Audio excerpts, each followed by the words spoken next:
కూడి వచ్చిన సంఘ బిడ్డలు, ఊరిలో పెద్దలు, చిన్నలు, సంఘ కాపారి, ఫేస్బుక్లే, వాట్సాప్లో మమ్మల్ని వినిన ప్రతి బిడ్డలకి యేసు ప్రభు వేరట వందనాలు.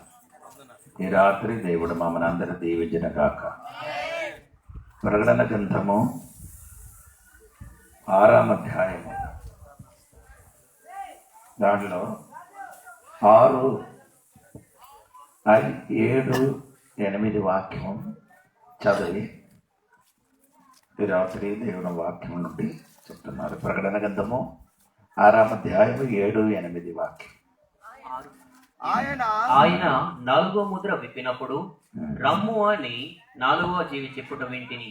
అప్పుడు నేను చూడగా, ఇదిగో పండూర వర్ణము గల ఒక గుర్రము కనబడెను. దాని మీద కూర్చున్న వాని పేరు మృత్యువు. పాతాళ లోకము వానిని వెంబడించెను. ఖడ్గము వలనను, కరువు వలనను, మరణము వలనను, భూమిలో నుండి క్రూర మృగముల వలనను, భూని వాసులను చంపుటకు భూమి యొక్క 4వ భాగము పైన అధికారము వానికి ఇవ్వబడెను. దేవునికి స్తోత్రం. ఈ ప్రకటన గ్రంథము నేర్చుకున్నది చాలా మంచిది. అది 1వ అధ్యాయము 3వ వచనం కూడా మీరు వినండి. సమయము సమీపించినది కనుక, సమయము సమీపించారు అంటే దేవుడు రాకడ సమీపించారు కనుక ఈ ప్రవచన వాక్యములు చదువు వాడును, వాటిని విని ఇందులో రాయబడిన సంగతులను గైకొన్న వారును ధన్యులు. అక్కడ 3 విషయములు రాయబడి ఉందండి. 1, సమయము సమీపించి ఉన్నది. ఇది చదివిన వారు, ప్రవచన వాక్యములు చదువువాడు, ఇది వినవారు, సంగతులను గైకొన్నవాడు, ఇది 3 గైకొన్నవాడు ధన్యుడు. ధన్యుడు. ఇప్పుడు 1 చదివినవాడు, నువ్వు చదవాలి. చదవనివాడు వినాలి, వినినవాడు గైకొన్నవాడు ఏమంటే ధన్యుడు అవుతాని ఈ పుస్తకం రాయబడి. అందుకని శ్రద్ధగా వినండి, మీరు ధన్యుడు అవుతుంది. అందుకని బైబిల్ చదవండి, మీరు ధన్యుడు అవుతున్నారు. ఇది గైకొనండి, మీరు ధన్యుడిగా ఉన్నారు. దేవునికి స్తోత్రం. అప్పుడు ప్రకటన గ్రంథము 6వ అధ్యాయం నుండి మనం చదువుతున్నారంటే, అంత్యక్రీస్తు ఈ భూమిలోకి వచ్చిన విషయం నేను చెప్పాను, మీరు మర్చిపోవాలని అనుకున్నాం. అది మాత్రం కాదు, సంఘం అప్పుడు ఈ భూమిలో ఉండరు. దేవుని సంఘం 4వ అధ్యాయము 1వ వచనం చదివినప్పుడు ఈ సంగతులు జరిగిన తర్వాత నేను చూడగా అదిగో పరలోకమందు ఒక తలుపు తెరవబడి, పరలోకమును ఒక తలుపు తెరవబడి అంటే ఇప్పుడు అని అర్థం ఏమంటే, సంఘము ఈ భూమి నుండి పైకి ఎత్తబడింది. భూమిలో ఎవరు లేదు, సంఘం లేదు. ఇంకా భూమిలో ఉన్నవాడు యేసు ప్రభుకు రక్షకుడుగా అంగీకరించలేనివాడు, కొందరు యేసు ప్రభు సువార్త విని చెయ్యి విడవబడిన వారు ఉన్నాము. ఉంటున్నప్పుడు ఈ 2 గుంపులు ఉన్నారు. స్తోత్రం. వారి కోసం ఈ భూమిలో జరిగిన సంగతులు ఇక్కడ రాయబడి ఉందండి. అప్పుడు మనము ఆరాము అంటే అది ప్రకటన గ్రంథం 6వ అధ్యాయములు 5, 6 వాక్యములు చదివినప్పుడు అప్పుడు భయంకరమైన కరువు వచ్చినట్టుగా మనం చదివాను. ఇప్పుడు కూడా కరువు ఉన్నాయి. ఇప్పుడు ఇండియాలో మాత్రం కాదు, చాలా స్థలములు ఇప్పుడు కూడా కరువులు, ఆహారం తినడానికి లేకుండా మనుషుడు కరువులతోని అటు ఇటు తిరుగుతున్నారు. కానీ ఇండియాలో కొంచెం పర్వాలేదు కానీ వేరే దేశములు కూడా చాలా భయంకరమైన కరువులు ఉన్నారు. దేవునికి స్తోత్రం. కానీ అంత్యక్రీస్తు పరిపాలన జరిగినప్పుడు కూడా భూమిలో ఏమవుతుంది, భయంకరమైన కరుగుతున్నారు. దేవునికి స్తోత్రం. అప్పుడు ఈ కొనడానికి మనకేం లేదు, ధాన్యం కానీ ఏదో మనకు దొరకదు అని బైబిల్ ఉంటాయి. దొరుకుతారు కానీ ఎక్కువ దొరకదు. అది మనకి కొలెత్తి ఇస్తామని కొలత ప్రకారం ఇస్తున్నారు. ఇది ఇప్పుడు మనకి నచ్చిన ప్రకారం. ఇప్పుడు ఒక ప్యాకెట్ కొనాలంటే మనం వెళ్ళి ఏం చేయొచ్చు, కొనుక్కున్నారు. అప్పుడు అలాగే జరగదు. కొలతి అందరికి ఏం చేస్తున్నారు, ఇస్తామని బైబిల్ రాయబడి ఉంది. అది తర్వాత ఇప్పుడు మనం చదివిన వాక్యం 7-8 వాక్యం చదివినప్పుడు 7-8 వాక్యం చదివినప్పుడు ఆయన 4వ ముద్ర విప్పినప్పుడు రమ్ము అని 4వ జీవి చెప్పుట వింటిని. నాలా జీవి ఎవరండి? నాలా జీవి 4వ అధ్యాయం మనం చదివినప్పుడు మనము నేర్చుకున్నారు, మీరు మర్చిపోలేదని అనుకున్నారు. 4వ అధ్యాయంలోకి రండి. 4వ అధ్యాయంలో 7వ వాక్యం ఉంది కదా. నాలా జీవి ఎవరండి? మొదటి జీవి సింహం వంటిది. మొదటి జీవి సింహం వంటిది. రెండవ జీవి దూడ వంటిది. దూడ వంటిది. మూడవ జీవి మనుషుని మనుషును ముఖమనం వంటిది. నాలుగవ జీవి ఎగురుచున్న పక్షిరాజు వంటి. పక్షిరాజు. అప్పుడు 4 జీవుల గురించి. అందుకని నేను ఈ చెప్పినప్పుడు నీ మనసుని ఏం చేయాలి? అది ఉంచుకోండి, మరిచిపోకూడదు. 4వ జీవి ఎవరైనా చెప్తే, ఎవరైనా అడిగితే వెంటనే నీ ఏం చేయాలి? చెప్పాలి కదా. అది స్తోత్రం. 4వ జీవి ఎవరండి? పక్షిరాజు. ఎగిరిన పక్షిరాజు. ఆ జీవి ఇప్పుడు ఏం చెప్తున్నారంటే రమ్ము అని 4వ జీవి చెప్పుట వింటిని. అప్పుడు నేను చూడగా ఇదిగో పండూర వర్ణము గల. ఏ వర్ణం అండి? పండూర వర్ణము. పాండూర వర్ణం అంటే అదే పసుపు కలర్ ఉన్న, అర్థమైందండి. పసుపు కలర్ ఉన్న ఒక గుర్రం అనేది. వేరే వేరే గుర్రం అనేది. మీరు అనుకున్నాను ఒకే గుర్రం కలర్ మారిన కాదు, వేరే వేరే గుర్రం. అలా గుర్రములు కలర్ ఎలాగుంది? పసుపు కలరు. ఆ కలర్ ఉన్న సింహము, ఆ గుర్రములు ఏమైంది? బయటికి వచ్చింది. తర్వాత ఒక గుర్రము కనబడింది. దాని మీద కూర్చున్న దాని మీద ఒకడు కూర్చున్నారు. దాని మీదకి కూర్చున్న వారికి వాని పేరు మృత్యువు. ఏంటి ఆయన కూర్చున్న వారి పేరు? మృత్యువు అంటే మరణం. హలో, దాని పైన కూర్చున్న వాడు మరణం అండి. మృత్యు అంటే అది వేరొక తెలుగులకు వేరే పదం. అంటే చావు, మరణము అన్ని రకరకాల పదము తెలుగులుంది. ఓకే, మరణం. ఆయనకి పేరుంది. దేవునికి స్తోత్రం కలిగింది కాక. అంటే ఈ చచ్చిన వాడి శరీరం మీద చూసుకుంటే ఆయన శరీర కలర్ ఎలాగ వస్తున్నారు? కొంచెం పసుపు కలర్ వస్తుంది. అర్థమవుతున్నారు? ఇంగ్లీష్ లో అన్ని మీద చూసుకుంటే మీకు అర్థమవుతున్నారు. అంటే మరణం. ఎందుకనగా మరణం జరుగుతున్నారు? కిందకి చదవండి, కిందకి. పాతాళ లోకము ఆయనని వెంబడించెను. పాతాళ లోకము ఆయనకి ఏం చేశాను? వెంబడించాను. ఖడ్గము వలనను ఒకటి, కరువు వలనను, కరువు 2, మరణము వలనను, మరణం 3, భూమిలో నుండు క్రూర మృగము వలనను, క్రూర మృగం వలన చాలా మంది చచ్చిపోతారని. భూమిలో ఉన్న నివాసికులు చంపుటకు భూమి యొక్క 4వ భాగము పైన అధికారము వానికి ఇవ్వబడెను. అంటే నేను చెప్పిన మాట సరికదండి. మనుషుడికి చంపడానికి, మరణం జరగడానికి ఏమంటే ఒకటి ఏమొస్తుంది? ఖడ్గం. ఎందుకంటే ఖడ్గం అంటే మీరు ఊహించినట్టు అంటే యుద్ధం జరుగుతున్నారు. చాలా మందిలో యుద్ధంలో ఏమవుతున్నారు? చనిపోతున్నారు. చాలా మందిలో చచ్చిపోతున్నారు. తర్వాత అది మాత్రం కాదు, తింటికి లేదు. యుద్ధం పెరిగితే పొంగటికి కూడా దొరకదు. అటువంటి పరిస్థితి ఈ లోకములు జరగబోకోవడానికి రెడీగా ఉంది, సిద్ధంగా ఉంది. అందుకని దేవుడి సంగమా, మీ రాత్రి కాలములు మీరు తెలుసుకో. మీ ఉన్న పట్టి భూమిలో ఇప్పుడు వరకు ఏమవలేదు.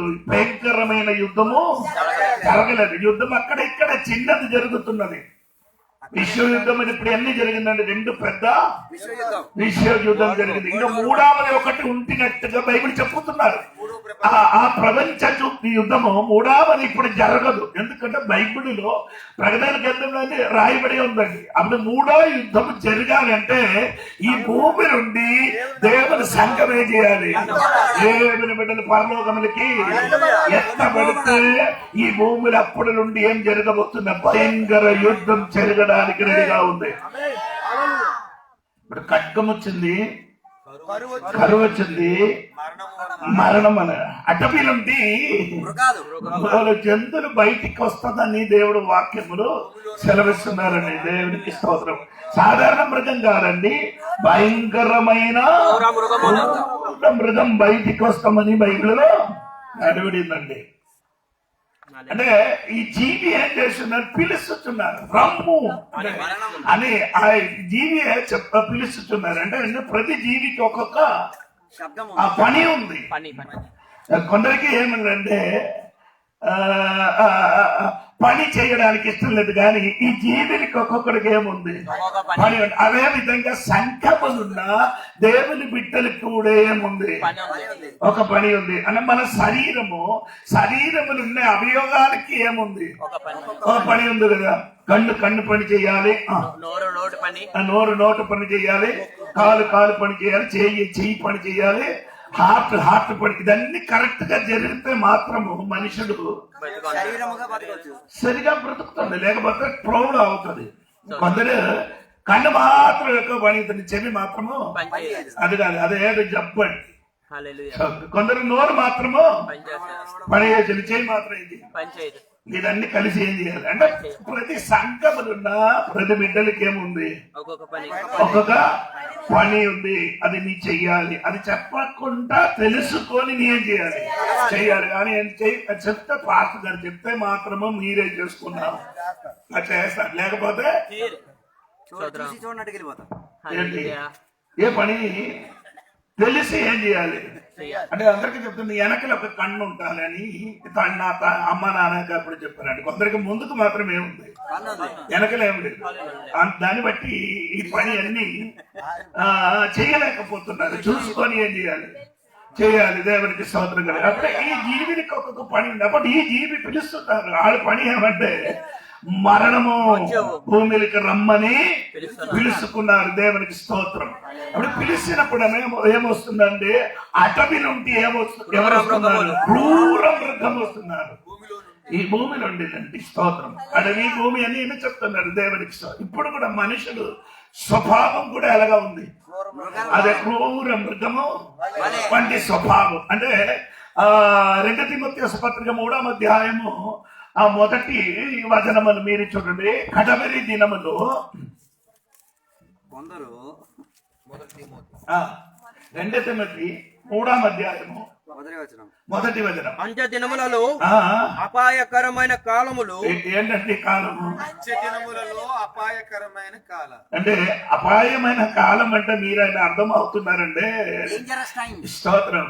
ఆయన అర్థం ఏమంటే ఈ ఆవులకి మెడ మీద ఏం చేస్తున్నారు, గాడి ఉంచుతున్నారు. ఎందుకు ఈ కొత్త ఎద్దుల మీదకి గాడి ఉంచితే ఏమవుతుంది, కొత్త ఎద్దు మీద కాడేస్తే తిరగడమా ఆడ ఎలాగ చేస్తున్నారో అదే విధంగా మనుషులు మారిపోతున్నారట. అర్థమవుతున్నారా? మనిషి స్వభావము ఏమంటే కడవరి దినములన్నీ మారిపోతున్నారు. యేసయ్య రాకడ సమయములు కూడా మనుషుల స్వభావం ఇప్పుడు ఏమవుతున్నారు, ఎలాగ మారుతున్నారు. భార్యకి భర్త ఏం చేస్తున్నారు, చంపుతున్నారు. ఆ భర్త ఏం చేస్తున్నారు, భర్తకి భార్య ఏం చేస్తున్నారు, చంపుతున్నారు. అమ్మా నాన్నకి ఏం చేస్తున్నారు, చంపుతున్నారు. చిన్న పిల్లలకి కూడా చంపుతున్నారు. రోడ్లు కూడా ఆ సహోదరులకి నడవడానికి కూడా అవకాశాలు భయం. 6 గంటల నుండి 8 గంటల లోపల అందరు ఇంటికి రావాలి అని 8 దాటలు అనుకో, నడిచినడితే ఆడికి ఏదైనా జరుగుతుంది మాట. ఆడపిల్లలు ఏది జరుగుతుంది. ఇది ఒక 30 సంవత్సరం ముందుకు నీ చూడండి, నో ప్రాబ్లం, ఎవరు ఏమి చేయలేదు. ఇప్పుడు మనుషుల స్వభావం మొత్తం ఏమైంది, ఎలాగ స్వభావం మృగములు వంటి స్వభావం కలిగిన వాడి జీవితం మొత్తం మారిపోయిందండి. అలో ఇది ఎందుకు ఇలాగ జరుగుతున్నారంటే కడవరి దినములు ఇలాగ జరుగుతున్నారని దేవుడు ముందుకేం చేశారు, తెలియపరిచారు. అందుకని ఇప్పుడు స్వభావం మారి అడవి నుంచి మృగముల వస్తామని దేవుని బట్టి. ఎసకేలు గ్రంథము చూడండి, ఎసకేలు గ్రంథము 14వ అధ్యాయం 21 వరకు చూడండి. ఎసకేలు గ్రంథము 14వ అధ్యాయం 21 వాక్యం. ప్రభువకు యెహోవా ఈ మాట సెలవిచ్చుచున్నాడు, మనుష్యులను పశువులను నిర్మూలము చేయవలెనని నేను ఖడ్గము చేతను, క్షామము చేతను, దుష్ట మృగముల చేతను, తెగులు చేతను ఈ 4 విధముల యెరూషలేము మీద తీర్పు తీర్చిన యెడల అట్టి వారింటినను అంటే ఎలాగ దేవుడు చంపుతున్నారండి, మీరు అర్థమవుతున్నారండి. ఖడ్గము చేతను, ఖడ్గం చేత, శ్రమము చేతను, శ్రమల చేత, దుష్ట మృగము దుష్ట చేతను, మృగముల చేత భూమిలో ఉన్న వాడికి ఏం చేయవు, తెగుళ్ళ చేత. చంపుతున్నారండి. ఇంకా లేవియా కాండం కూడా నీకు కలిసి చదవాలి. లేవియా కాండము 21 అధ్యాయము 26 అధ్యాయము 21, 22 వాక్యం కలిసి చదవండి. లేవియా కాండము 26 అధ్యాయం 21, 22. మీరు నా మాట వినలొల్లక నాకు విరోధంగా నడిచిన ఎడల నేను మీ పాపములను బట్టి మరి 7 మిమ్మల్ని బాధించదు. అంటే నీ పాపములు బట్టి ఇశ్రాయేలు ప్రజలకు చెబుతున్నారు, నా మాట వినకుండా నీకు ఇష్టమైన రీతిగా నడిచిన ఎడల నీ పాపములు పట్టి నేనేం చేస్తున్నాను, 7 అంతస్తులు నిన్ను అధిగమముగా నిన్ను శిక్షిస్తాను. తర్వాత I will lose the wild animals of the field among me you. మధ్యకు అడవి మృగములను రప్పించదు. ఎందుకు రప్పించారు? అవి అవి హలో, ఎందుకు రప్పించారు? దేనికి దేవుడు రప్పించారు? ఆడి మధ్యలో దేవుడు ఇచ్చిన ధర్మశాస్త్రములు చెప్పిన నడవలేను కాబట్టి, దేవుడు చెప్పిన మాటకి అనుసరించి జీవించలేను కాబట్టి దేవుడు అడవిలుంటి అంటే మనుషులకు పంపిస్తే బుద్ధి నేర్చుకుంటారు. ఇప్పుడు ఎవరికి పంపించవచ్చు? అడవి మృగము రావాలి, మనుషులకి చంపడానికి అడవి నుండి మృగములకి నేను పంపిస్తామని దేవుడు ముందుగా ఇశ్రాయేలు ప్రజలకి చెప్పినట్టుగా ఈ రాత్రి కూడి వచ్చిన దేవుడి బిడ్డలకి తేటగా దేవుడు చెప్పుతున్నారు. మనిషి మృగాలను బాగు చేయడానికి అడవి మృగాలు, అదే మనిషి మృగానికి బాగు చేయడానికి అడవి మృగానికి దేవుడు ఏం చేశారు? పంపిస్తున్నారు. దేవుడికి స్తోత్రం. అప్పుడు మృగములు ఒకటి వినండి, మృగములకి మీ మధ్యకు అడవి మృగములను రప్పించదను, అవి మిమ్మును సంతానమును మీ సంతాన మీ సంతానముని, మీకు మాత్రం కాదు, మీ సంతానమును రైతులుగా చేసి మీ పశువులను హరించి మిమ్మల్ని కొద్ది మందిగా చెయ్యును. స్తోత్రం. మృగము దిగితే ఉన్నవన్నీ సగం పిల్లల మీదకి వస్తుంది, పశువుల మీదకి వస్తుంది. ఇప్పుడు ఈ మధ్యన ఇక్కడ మీరు విన్నారా లేదా నాకు తెలియదు, కుటుంబ సైడ్లో రాయగడ సైడ్లో ఎవరు దిగారు? పులి దిగారట. ఈ పులి దిగింది అని ఆ మాట ఇక్కడ కూడా వచ్చినట్టు పార్వతీపురం అక్కడ కూడా ఏమొచ్చిందండి, పులి వచ్చిందని కొందరు విన్నారు. దేవునికి స్తోత్రం. పులి వచ్చినప్పుడు అందరూ ఏమవుతున్నారు? భయపడుతున్నారు. రాత్రి ఆయనకు 5 దాటిన తర్వాత ఎవరు కూడా ఆ రోడ్డుకి వెళ్ళడానికి భయపడకూడదు. కానీ ఒరిస్సాలో ఉన్న వాడికి చెప్పారంటే ఎవరు కూడా 5 దాటిన తర్వాత బయటికి రాకూడదని. ఏం చెప్పినా గాని పులి మాట వింటావా? అదే ఇప్పుడు మీకు అనుకున్నాండి, కొన్ని 6-7 నెలల ముందుకు ఏనుగు కూడా ఇక్కడ కూడా దిగారు. ఆడ బండి బస్సుకి ఏం చేశారు? అడ్డుపరిచి ఆ గ్లాస్ ఏం చేశారు? హలో, ఇదక్క ఎందుకు దిగారంటే బుద్ధి ఉన్నవాడు నేర్చుకోండి. దేవుడు చెప్పుతున్నారు, అడవి మృగములకి మీ మధ్యలకి రప్పిస్తాను. ఇప్పుడు 1, 2, 3 వచ్చింది. అప్పుడు అలాగే కాదండి, గుంపులు దిగుతున్నా. స్తోత్రం కలిగిన ఒకటి వస్తే పర్లేదు, 1, 2 అంటే పర్లేదు కండి. యేసు ప్రభు అంటే తన సంఘము ఈ భూమి నుండి పరలోకంలో ఎత్తబడిన తర్వాత ఈ భూమిలో ఉన్నది యేసయ్యకి ఎరగలేని వారికి, చేయి విడిచి పట్టిన వారికి దేవుడు ఎలా శిక్షించదని ఒకసారి ఆలోచించండి. ఇంకా ముందుకు వెళ్ళినప్పుడు భయంకర ఆకాశము నుండి నక్షత్రముల భూమిలోకి రాలి పడిపోతామని రాయబడి. ఆకాశం నక్షత్రం, ఒక నక్షత్రం చిన్నదే కాదు, ఈ భూమి కంటే అది నక్షత్రం కాదండి, షూటింగ్ స్టార్ అని. ఈ రాత్రితో మీరు చూసినప్పుడు ఒక చుక్క నక్షత్రం వెలుగా పరిగెట్టని చూసుకున్నారు కదా, అటువంటిది నక్షత్రం భూమిలోకి పడుతుంది. దేవునికి అది మాత్రం కాదు, ఇప్పుడు కూడా లోకములున్న ఇండియా గాని ఎల్ల రాజ్యాలు పైకి ఒక్కొక్క నక్షత్రం ఏం చేశారు?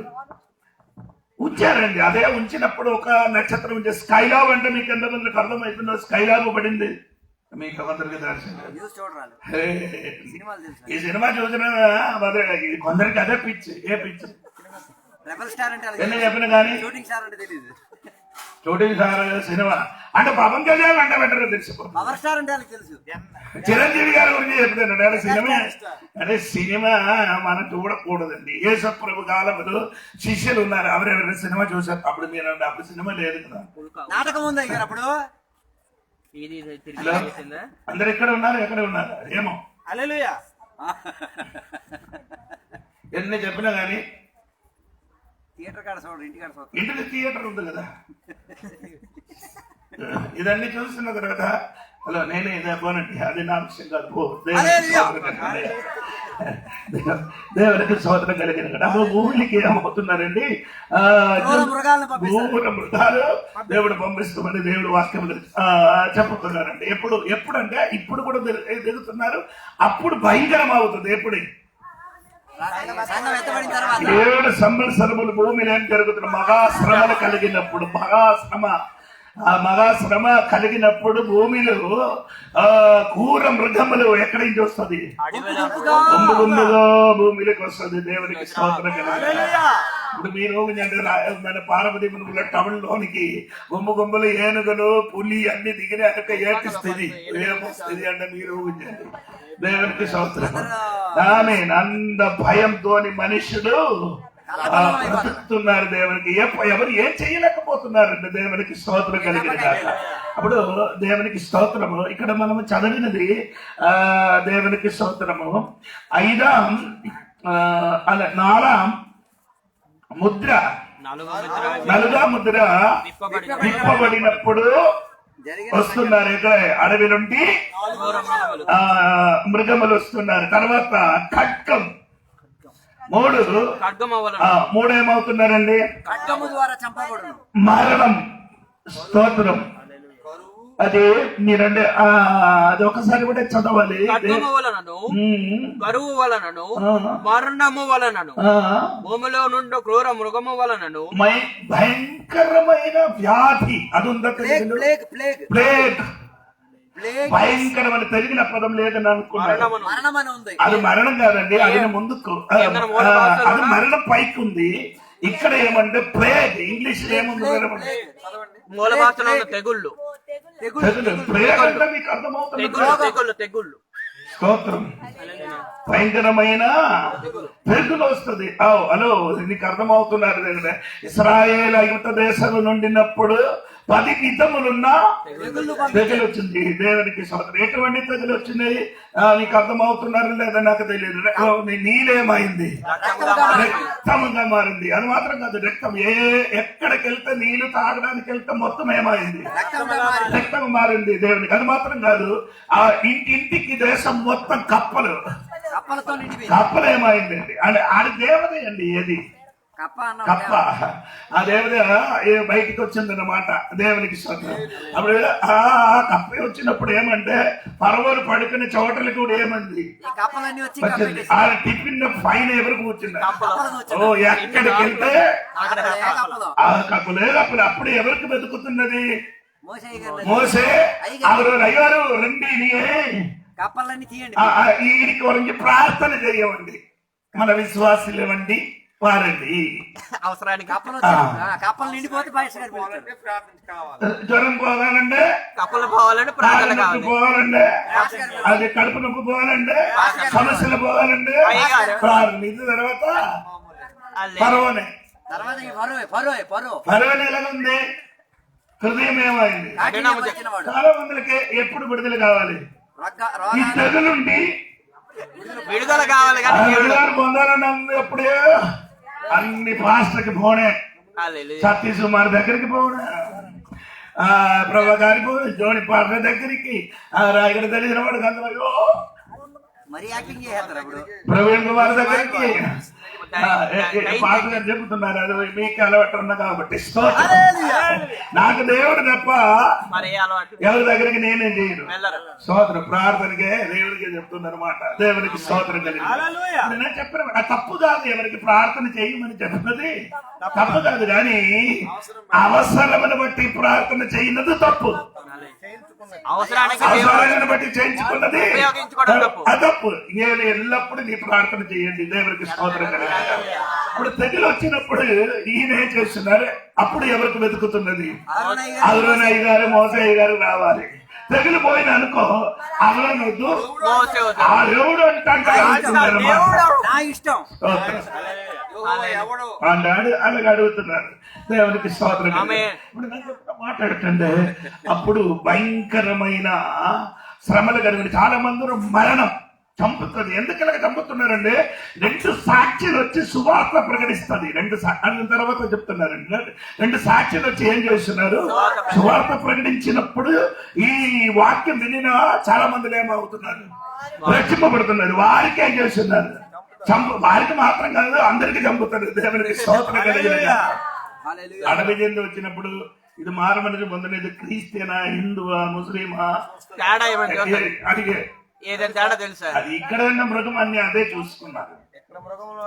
ఈ భూమిలో ఉన్న 2 కాల మృగాలు మాత్రం మృగం మనిషిగా మృగము అదే చూస్తున్నారు. 2 కాల మృగాలు అన్ని మనిషినే 2 కాల మృగాలు మానవ మృగం అదే చూస్తున్నారు.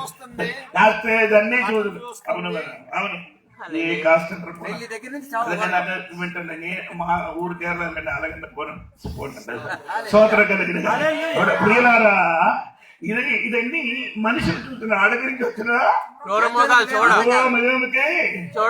ఎవరు ఆడ మగ ఎవరు లేదు కనిపించిన వాడికి అందరికి ఏం చేస్తున్నారు? దేవునికి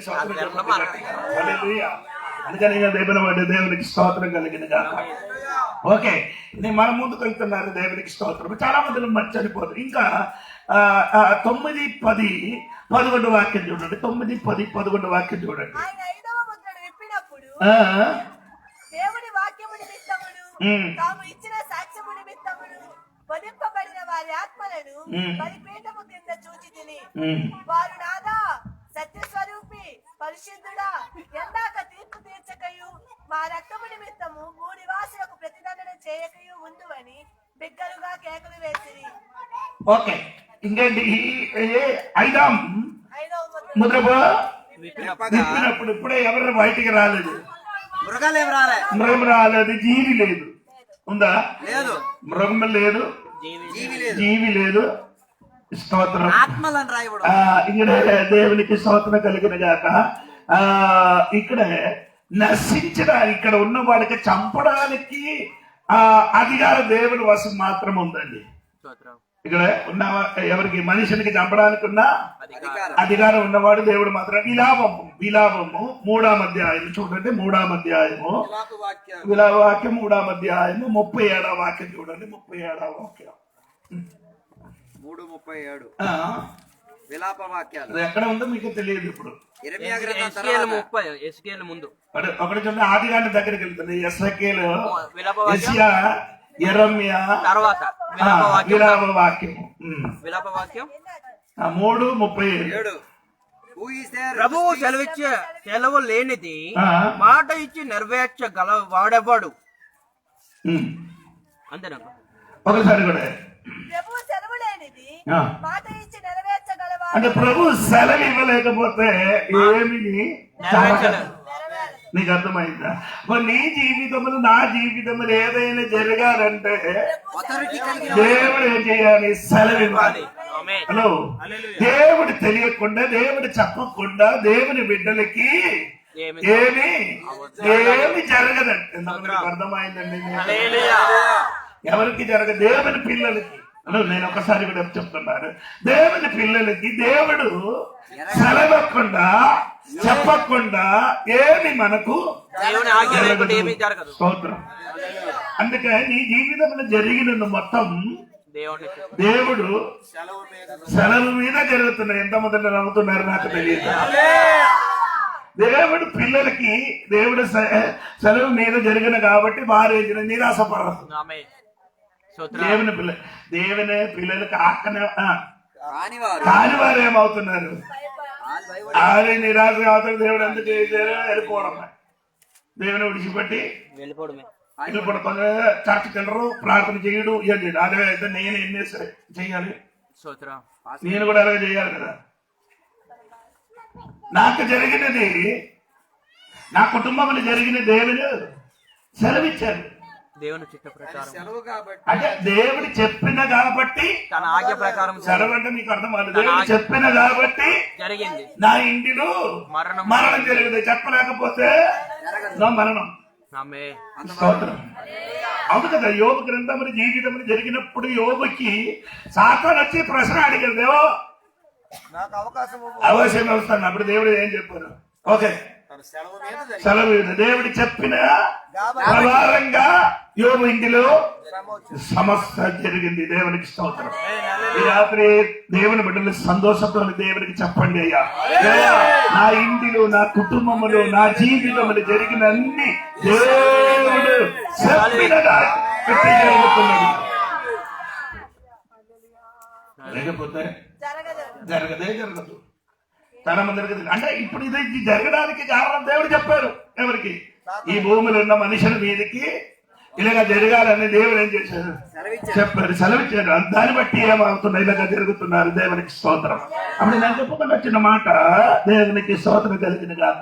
అప్పుడు ఏమంటే అక్కడే 9వ వచనం ఒకసారి చదవండి. ఆయన 5వ ముద్ర విప్పినప్పుడు దేవుని వాక్యము నిమిత్తమును తాము ఇచ్చిన సాక్ష్యము నిమిత్తమును వధింపబడిన వారి ఆత్మ వారికి జరిగినది ఎలాగా? దేవుని వాక్యం నిమిత్తం వాక్యం ఒక స్తోత్రం చెప్పాలి. నేను అంత ముందుగా చెప్పలేదు. తామిచ్చిన సాక్ష్యం నిమిత్తం అంటే దేవుడు చెప్పిన కనుక ఆయన వాక్యము ప్రకారమే మనకు జరుగుతున్నారు. ఎంతమందికి అర్థమవుతున్నారు? జరుగుతున్నారు. అవునా లేదా? 1:9 వదిన కూడా చూడండి. 1:9 ప్రకటన గ్రంథం 1:9 వదిన చూడండి. మీ సహోదరులను యేసును బట్టి కలుగు శ్రమలోను, రాజ్యములోను, సహనములోను పాలివాడునైనా యోహాను అను నేను దేవుని వాక్యము నిమిత్తమును యేసును గూర్చిన సాక్ష్యము నిమిత్తమును పద్మాసు ద్వీపమును పరవాసి. ఇది అక్కడ పరవాసి ఇవ్వడానికి కారణం ఏంటి? సాక్షి నిమిత్తం. ఇదొక చదివిన మీరు నమ్ముతున్నావా లేదా అని నాకు డౌట్. దేవుని వాక్యం వాక్య నిమిత్తం నీ బిడ్డకి జ్వరం, ఆ దేవుడు వాక్య నిమిత్తం. దేవుడి వాక్యం దేవుడు సెలవిచ్చిన కాబట్టి. నీ ఇంటిలో మరణం దేవుడు సెలవు కనుక సెలవిచ్చిన కాబట్టి, దేవుడు చెప్పిన కాబట్టి. నీ ఇంటిలో సమస్య దేవుడు సెలవు దేవుడు చెప్పిన కాబట్టి నీ ఇంటిలో సమస్యలు, రోగములు, మరణములు, వేదనలు వచ్చింది. దేవుడు సెలవివ్వకుండా ఏ విషయం నీ ఇంటిలో జరగదు. ఇదన్నీ తెలిసిన దేవుడి బిడ్డలు దేవునికి గట్టిగా స్తోత్రం చెప్పారు. యోహాను గారు ఇప్పుడు ఎక్కడ ఉంది? పద్మోస్ దీవులు. అక్కడికి వెళ్ళడానికి ఉన్న కారణం ఏంటి? దేవుడు వాక్యం నిమిత్తము, వాక్యం అనుసరించి జీవించిన కాబట్టి ఆయన ఇప్పుడు అక్కడికి. వేరే మనుషులు అక్కడ ఉన్నారు కదా, దర్శనాన్ని చూడాలి, సంఘాల గురించి మాట్లాడాలి. స్తోత్రం. ఎవరికి నో ప్రాబ్లం. కానీ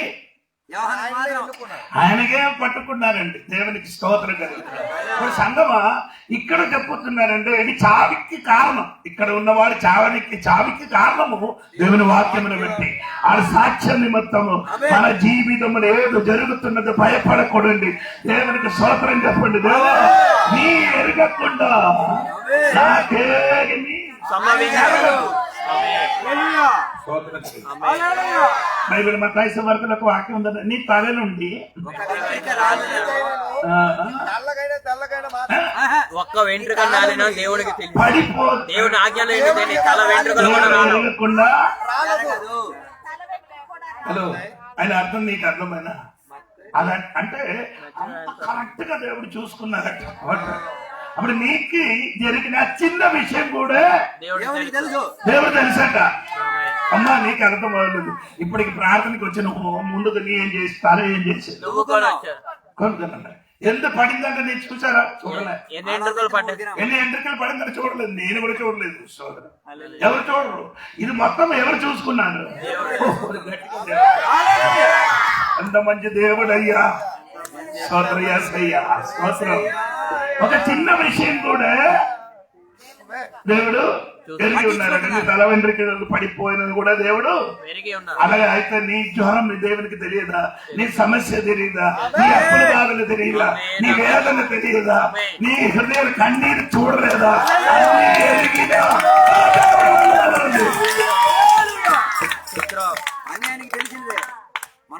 ఆయనకి తెలియకుండా ఏమీ జరగదు. ఏమి జరగదు. స్తోత్రం. నాకు ఇది చదవ ఇంకా అది ఉంటే అక్కడ అలాగే వెళ్ళిపోవాలి ఇష్టం ఉంది కానీ మన విషయం అది కాదు కానీ స్తోత్రం. ఇప్పుడు జీవితంలో జరిగిన మొత్తము దేవుని ఎరిగినదే. దేవుని ఎరిగిన దేవుని వాక్యం హల్లెలూయా. వాక్యం నిమిత్తం నిమిత్తం సాక్ష్య ఆ వాక్యం నిమిత్తము సాక్ష్యం నిమిత్తం స్తోత్రం. హల్లెలూయా. హల్లెలూయా. ఇప్పుడు దేవుడు బిడ్డల జీవితంలో ఆ వాక్య నిమిత్తమే దాన్ని జరుగుతున్నది. దేవునికి స్తోత్రం కలిగిన గాక. హల్లెలూయా. దేవునికి స్తోత్రం కలిగిన గాక. అప్పుడు దేవుని వాక్య నిమిత్తమే ఇవన్నీ జరుగుతున్నది. ఏది ఒకసారి కూడా చదవండి ఆ వాక్యం. ఆయన 5వ ముద్రను విప్పినప్పుడు ఆ, దేవుని వాక్యము నిమిత్తమును తాము ఇచ్చిన సాక్ష్యము నిమిత్తమును ఆ. వధింపబడిన హలో. వారి ఆత్మలను అది దేవుని వాక్యము చెప్పినట్టుగా సాక్ష్య నిమిత్తము వధింపబడిన ఆత్మలను వారు ఆత్మలు వధింపబడింది. చాలా మంది చచ్చిపోయారు. ఎలాగ చనిపోయారని ప్రజలు అడిగితే ఉత్తరం జవాబండి దేవుని దేవుడు సెలవిచ్చిన కాబట్టి. ఆమేన్. అలాగే 2 వాక్య నిమిత్తము వారికి ఈ మరణము జరిగింది. అలాగే జరిగిందని వాడు అంటారండి. ఆ సమయంలో కేకలు వేసి ఏం చేయదు, గోల పెట్టు. అందరు గోల పెట్టుతున్నారండి. ఇది తెలియలేదు కాబట్టి చచ్చిపోయింది. ఎక్కడికి వెళ్ళిపోతున్నారండి. ఆయన విడిచిపెట్టి వెళ్ళిపోయావు. అవును. గోల గోల. ఇప్పుడు నేనే ఇంటి నుంచి ఇక్కడికి దేవుడు రక్షించలేదు. అదే నేనే రాయగడ నుంచి ఇక్కడికి వచ్చిందండి. అది ఎవరికి తెలుసు? నా పాపకి తెలుసు. నా పాపకి తెలుసు నాన్న ఎక్కడికి వెళ్ళిందండి. విక్రమపురం వచ్చారు. అందుకే పాప ఏం చేయలేదు, ఏడలేదు. గడిగడికి ఏడలేదు, ఫోన్ చేయలేదు. స్తోత్రం. ఇక కొందరు చచ్చిపోయినప్పుడు ఎక్కడికి వెళ్ళిపోయిందో తెలియలేదు. అది ఏడుస్తాడు. దానికి వ్యాన్ పెట్టి ఏం చేయలేదు. ఏడుస్తాడు. కొట్టుకొని ఏడుస్తాడు. గొర్రెలు ఆ 10 రోజులు మాత్రమే. 10 రోజులు కూడా తెల్లవారు అయిపోయి సాయంకాలకే దేవుడు హలో. తెల్లవాసరికి చచ్చిన మాట ఎక్కడికి వెళ్ళిపోతున్నాయని తెలిసి ఉంటే నీ ఏం చేయను. ఏడరు. పౌలు గారు చెప్పిన మాట ఏంటంటే మొదటి దశలోనిక పత్రిక 4:13 వాక్యం. మొదటి దశలోని పత్రిక 4:13 వాక్యం త్వరగా చదవండి. మొదటి దశలోనిక పత్రిక 4:13 వాక్యం. నాకు తెలుసు మీరు కూడా సహోదరులారా, సహోదరులారా, నిరీక్షణ లేని ఇతరులు అని నిరీక్షణ లేను ఇతరులు అని ఇతరు వలె మీరు దుఃఖపడకుండు నిమిత్తము దుఃఖపడకుండా నిమిత్తము నిద్రించుచున్న వారిని గురించి నిద్రించిన వారి గురించి మీకు ఆ తెలియకుండా మాకు ఇష్టము లేదు. వీరందరూ దుఃఖింపబడడానికి ఏడిసడానికి ఉన్న కారణం ఏది?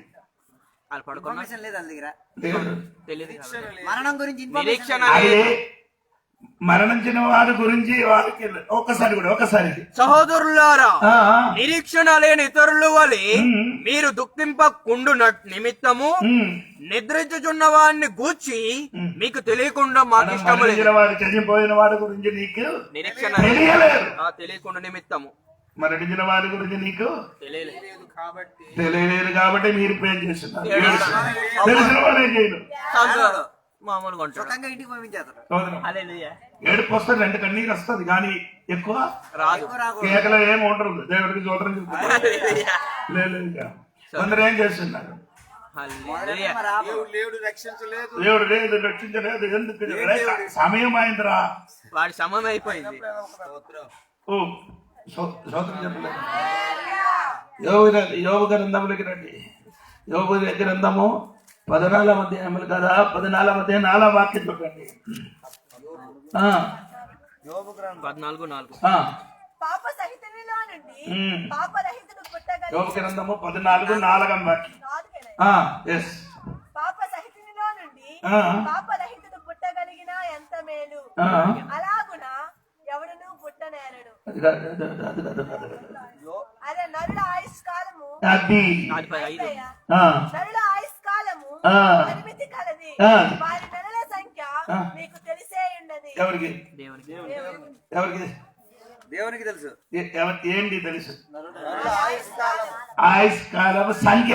ఆ ఎంత ఎన్ని సంవత్సరాలు సమయము. ఎంత నెలలో అనేది ఆయన The number of తెలుసు సంఖ్య. వారి నెలల సంఖ్య సంఖ్య. ఆ సంఖ్య ఎవరికి తెలుసు? దేవుడికే తెలుసు. నీ ఎప్పుడు చచ్చిపోతానని కరెక్ట్ సంఖ్య దేవుడికి తెలుసు. హల్లెలూయా. ఆ సమయంలో నీ ఎన్ని మందు తాగినా ఎన్ని తినను గాని చావు. అది చావు. అరగని చెక్కింగ్ సమయం అయిన అనుకో ఏది మాత్రం ఎవరు ఆపలేరు. ఎవరు ఆపడక అది చచ్చిపోతానండి. సంఖ్య దేవుడికి తెలుసు. ఎప్పుడు చచ్చిపోతానని కరెక్ట్ తెలుసు. దేవుడికి తెలుసండి. నీ చచ్చిపోవడానికి తెలియాలంటే ఒక మార్గం ఉంది. డబ్బులు ఇచ్చుకొని అది కాదు, మోస చెప్పినట్టుగా చెప్పండి. మనుషుడు ఆయుష్ 70 లేదా 60. ఎక్కువ అయితే 80 లెక్కండి. ఇప్పుడు నీకు వయసు ఉందా? 40. ఇంకా 40 నీ 40 వయసు ఉందా? ఇంకేం చేయాలి? 40 ఇంటూ 360 చూడండి. 365 రోజులు 14,600. రోజు ఎంత ఉంది? 14,600 రోజులు. 14,000 ఒక రోజు పోయింది. మరి 14,600 కూడా 99 రోజులు. ఒక్కొక్క రోజు నీ ఏం చేయాలి? లెక్క పెట్టి జీవించాలి. 14,500 నాకు చెప్పిన నీకు అర్థం అవ్వలేదు. ఒక రోజు నీ ఏం చేయాలి? లెక్క పెడుతూ జీవించు. జీవించండి. అప్పుడు నీకు అర్థం. అప్పుడు మరణం దగ్గరికి వచ్చినప్పుడు నీకు భయం లేదు. ఆ లేట్ 12వ తారీఖు నేను చనిపోతాను. ఓ, దేవునికి స్తోత్రం చెప్పండి. హలో సంగమా, దేవునికి స్తోత్రం కలిగిన గాక. నేను చెప్పిన మాట మర్చిపోకూడదండి. చచ్చిపోయిన వాడి గురించి మీరేం చేయకూడదు, ఏడకూడదు. సరే అండి. అంటే ఇక్కడ మనము చదివిన వాక్యం నుంచి వచ్చినప్పుడు ఏమండి, దేవునికి స్తోత్రం. అప్పుడు చాలా మంది చచ్చిపోతారు. ఎందుకు చచ్చిపోవడము? మత్తయి సువార్తని కారణము 24వ అధ్యాయము 14వ వాక్యం. వేరొకడు మరియు ఈ రాజ్య సువార్త సకల జనములకు సాక్ష్యార్థమై లోకమంతటను ప్రకటింపబడును. ఏంటండి, మీరు ఆ వాక్యం సరిగా మరియు మరియు మరియు ఈ రాజ్య సువార్త ఈ రాజ్య సువార్త సకల జనములకు ఆ, అంటే సాక్షాత్కారమై ఆనాడు ప్రసంగించిన సువార్త ఏంటండి? రాజ్య సువార్త. ఆమేన్. ఇది పరలోక రాజ్య సువార్త. స్తోత్రం. ఇప్పుడు ప్రసంగించిన ఏదండి? ఇప్పుడు మనం ప్రసంగించినది, ప్రకటించిన సువార్త. ఇప్పుడు మనం ప్రకటించిన సువార్త ఏమనగా చెప్పండి. ఆ? ప్రకటన గ్రంథం, సారీ, అపోస్తల కార్యము 20 అధ్యాయం 24వ వాక్యం. అపోస్తల కార్యము సమాధాన సువార్త. 20 అధ్యాయము 24వ వాక్యం. అయితే దేవుని కృపా సువార్తను గురించి ఇప్పుడు మనం ప్రకటించిన వాక్యం ఏది? కృపా సువార్త. దేవునికి స్తోత్రం కలిగిన గాక. ఇప్పుడు ప్రకటించిన సువార్త ఏంటంటే కృపా సువార్త. ఆమేన్. హలో, నీకు అర్థమైందో లేదా నాకు తెలియదు. ఇప్పుడు మనం ప్రకటించినది అందుకే కృపా సువార్త ప్రకటించడానికి ఉన్న కారణం 2 కొరింథీ పత్రిక 6వ అధ్యాయము 1-2 వాక్యం చదవండి. 2 కొరింథీ పత్రిక 6వ అధ్యాయము 1-2 వాక్యం. కాగా ఆ, మేము ఆయన తోడి పనివారమై ఆ, మీరు పొందిన దేవుని కృపను ఆ, వ్యర్థము చేసుకునవద్దని మిమ్మును వేడుకొనుచున్నాము. ఉమ్, అనుకూల సమయమందు ఆ, నీ మొరను ఆలకించి తిని ఆ, రక్షణ దినమందు ఆ. నిన్ను ఆదుకుంటుని ఆ. అని ఆయన చెప్పుచున్నాడు ఇప్పుడు కదా. రక్షణ దినమది, కృపా దినమది. ఇప్పుడు రక్షణ దినమైన కాబట్టి ఇప్పుడు ప్రకటించిన సువార్త ఏమండి? కృపా సువార్త. ఆమేన్. Time of grace. Grace Time of grace. అంటే ఇంగ్లీష్ అలాగ కదా. గ్రేస్. At, కృప. at the acceptable time, the Ah. time of grace, I listen to you. ఇప్పుడు ఏదండి? కృపాయుగం. ఏదండి? కృపాయుగము. హలో, 7 యుగం ఉంది బైబిల్లో. అది మీ నిద్ర ముందుకి నేను ఒక రోజు చెప్పింది మీకు క్లాస్ స్తోత్రం. ఇప్పుడున్న యుగం ఏదండి? అందుకని ఇప్పుడు ఏం చెప్పిన కానీ ఏ పాపం చేసినా కానీ నో ప్రాబ్లం. దేవుడు శిక్షించట్లే.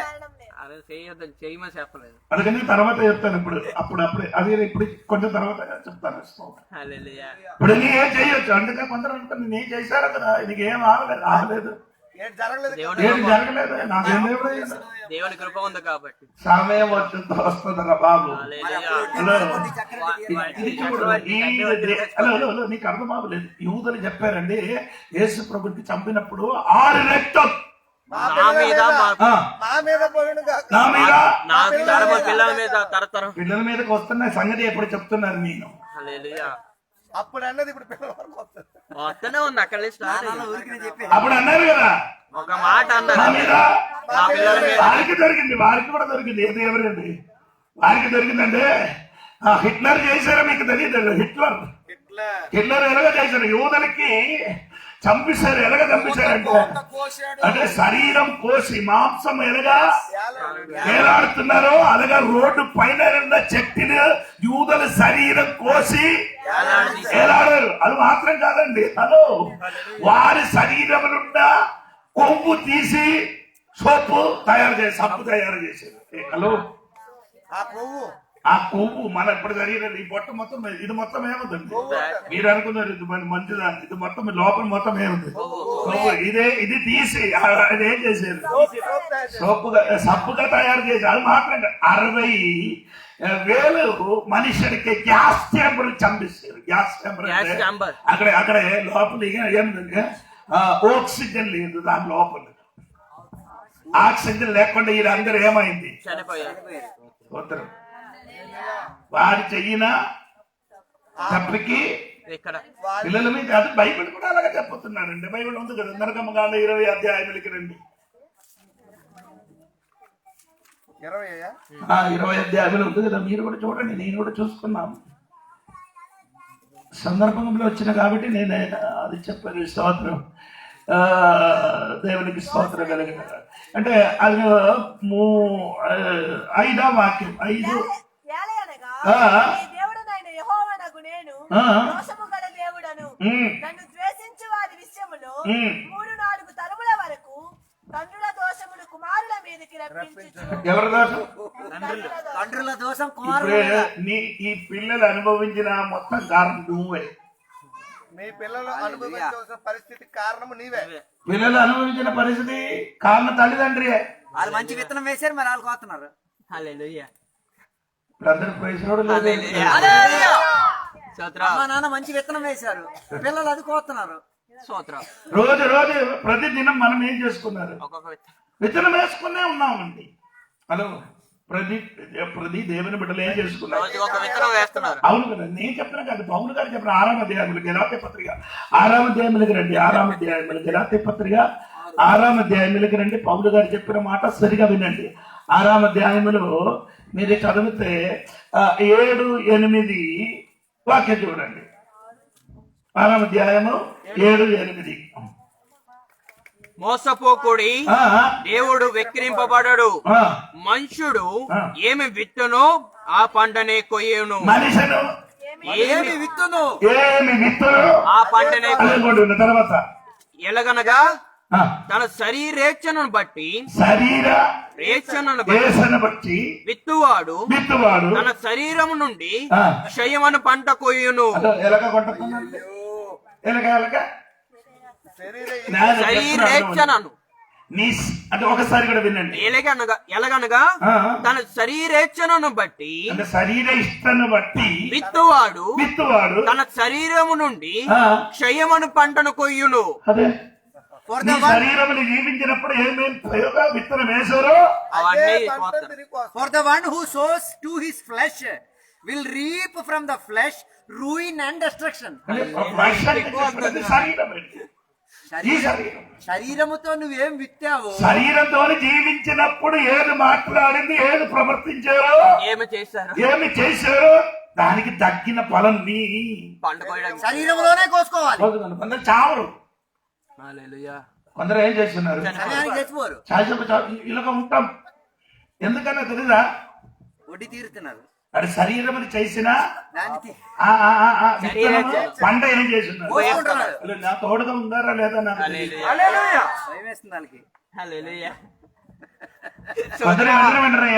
చనిపోతారు. అని మంచి మంచి ఏదైనా కంటే సూపర్ అయిపోతున్నారు. కొందరికి చావలేదు. 6 నెలలు 7 నెలలు సంవత్సరం వరకు ఏం చేస్తున్నారు? మంచి మీద పడి అందరికి బాధపట్టి ఏదో జబ్బు తిని ఏమవుతున్నారు? జీవించిన కాలంలో మంచి కది, జీవించిన కాలంలో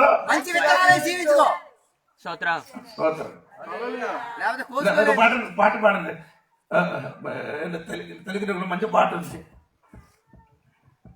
భూమిలో జీవించుటే ఒకేసారి జీవితం జీవించాలి. ఈ లోకములో జీవించుటే ఒకేసారి జీవించిన ఉన్నత జీవితం జీవించాలి. నరుడా పావనుడా, ఓ నరుడా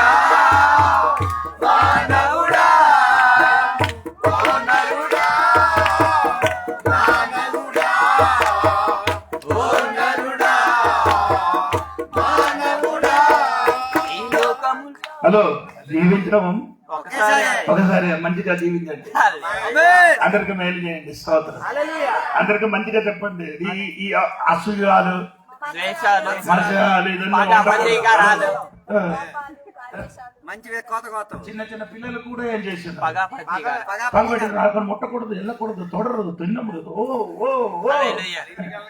ఇది పెరుగుతుంది, నిన్ను కూడా ఎలాగ చేస్తుంది. అయ్యో ఈ పాపకి చూపించి నేను అలాగే చెప్తుంది, మీరు అనుకున్నారా? అది కాదు, అలాగే నేను- ఉదాహరణ చెప్పాను. స్తోత్రం. ఎగ్జాంపుల్. లో, నీ అడిగి మంచి చెప్పండి, మంచి బుద్ధి ఇప్పుడు మంచి అమ్మ చెల్లి చేయి, అయ్యో ఇది చేయి, మంచి చెప్పండి. నీ ఏది విత్తనం వేస్తున్నాడు అదే పంటకు వస్తుంది. నువ్వు స్తోత్రం కలుగుతుంది కాదు. అది ఎన్ని పాప కానీ ఎవరు వచ్చి పగలు ప్రార్థన చేసిన కానీ నో ప్రాబ్లం. ఈ పగలు దానికి విడుదల అతని విడుదల లేదండి, అదే నీకు విడుదల నీ వశమలే ఉంది. ఆమేన్. మంచి విత్తనాలు వేసుకో. నీ ఏం చేయాలి? సరే, ఒకసారి గలాతీ పత్రిక. మోసపోకుడి, ఆ. దేవుడు వెక్కిరింపబడాడు. ఆ. మనుషుడు ఏమి విత్తును ఆ. ఆ పంటనే కొయ్యును. ఆ. ఎలగనగా ఏమేగా? తన శరీరేచ్ఛను బట్టి విత్తువాడు ఆ. తన శరీరం నుండి క్షయమను పంట కొయ్యును. ఆ. ఆత్మను బట్టి విత్తువాడు ఆత్మను బట్టి విత్తువాడు ఆత్మ నుండి ఓ ఆత్మ నుండి నిత్య జీవమను పంట కొయ్యును. జీవముల పంటలు. ఆత్మీయంగా విత్తన వారు ఆత్మీయంగా పంట కోస్తారు. పంటకొస్తున్నారు. శారీరకంగా విత్తన వారు శరీరంగా మర్చిపోకూడదు. స్తోత్రం. యాకోబు తన తండ్రిని మోసం చేశారు. యాకోబు తన తండ్రికి ఎలాగ మోసం చేశారు ఒకసారి చెప్పండి. మారు వేషం వేసుకుంటూ ఎలాగా? అది నాకు తెలిసి వేషం అండి. వేసుకొని వేషం వేశారు. ఎలాగ? ఆడు ఏం చేశాడంటే, ఆడు పొలం నుండి మంచి ఒక మేకకు తీసుకొని వచ్చి చంపేసి ఆ మేక చర్మము తొడిగించి ఆ అన్నయ్యని నాన్నగారికి మోసం చేశారు. నాన్నగారు వచ్చి ఏం చేశారు? తడిమి. తడివి తడిమించిన ఎందుకన్నా అడగొచ్చు కదా అమ్మకి. అమ్మ అడిగి చెప్పరు. అమ్మ మీ- అమ్మే ఇది అన్ని కారణమవుతుంది. దర్శక బృందం అవును కదా. డైరెక్షన్ ఆమె రెండు కొడుకుందండి. ఎవరు? ఏసావు, యాకోబు. అమ్మ ఎవరికి ఎక్కువ ప్రేమించారు? యాకోబు. యాకోబు. నాన్న ఏసావు. కొన్ని ఇంటలు ఇలాగా ఉంటారు. ఇద్దరు సమానత్వం లేదు, ఒక్కొక్కరు తగులుకున్నారు. స్తోత్రం. హల్లెలూయా. అందరికి ఏం చేయదు. సమానంగా ప్రేమించాలి. అది నా విషయం కాదు. పోనీ ఇప్పుడు యాకోబు ఏం చేశారు? మోసం చేసి మోసం ఎవరికి? తన నాయన- తండ్రికి కన్ను కన్ను లేకపో లేని తండ్రికి మోసపుచ్చి రెండు కన్ను ఉంటినప్పుడు తన మోసపోయాడు. మామకి ఎవరు చేశారు? తన మామకి మామయ్య చేశాడు. మామయ్య ఎవర్రా? నీకు కన్ను ఉంచినప్పుడు నిన్ను ఏం చేస్తాడు? మోసం చేశాడు. తీయలేదు. నీ ఒక్కసారి రెండుసారి మోసం చేశారు. ఈ మామయ్య 10 సార్లు నిన్ను ఏం చేశాడు? మోసం పోశాడు. అది దేవునికి స్తోత్రం కలుగును. వడ్డీ చెల్లించాడు. హల్లెలూయా. వడ్డీ చెల్లించాడు. ఆమె చేత 10 సార్లు అదే చేయించారు, ఒక్కసారి కదా. నాన్నకి మోసం చేశారు కదా, అన్నయ్యకి మోసం చేశారు కదా. 2 ఎందుకు? సార్లు 3 సార్లు చేశాడు. జ్యేష్ఠత్వం పొందడానికి మోసం చేశారు. ఓకే. రెండు నాన్నకి ఏం చేశారు? కళ్ళు కొట్టి తన మోసం చేశారు. 2 సార్లు మోసం చేశారు. మామయ్య ఎన్నిసార్లు చేశారు? 20 సంవత్సరాలు. హల్లెలూయా.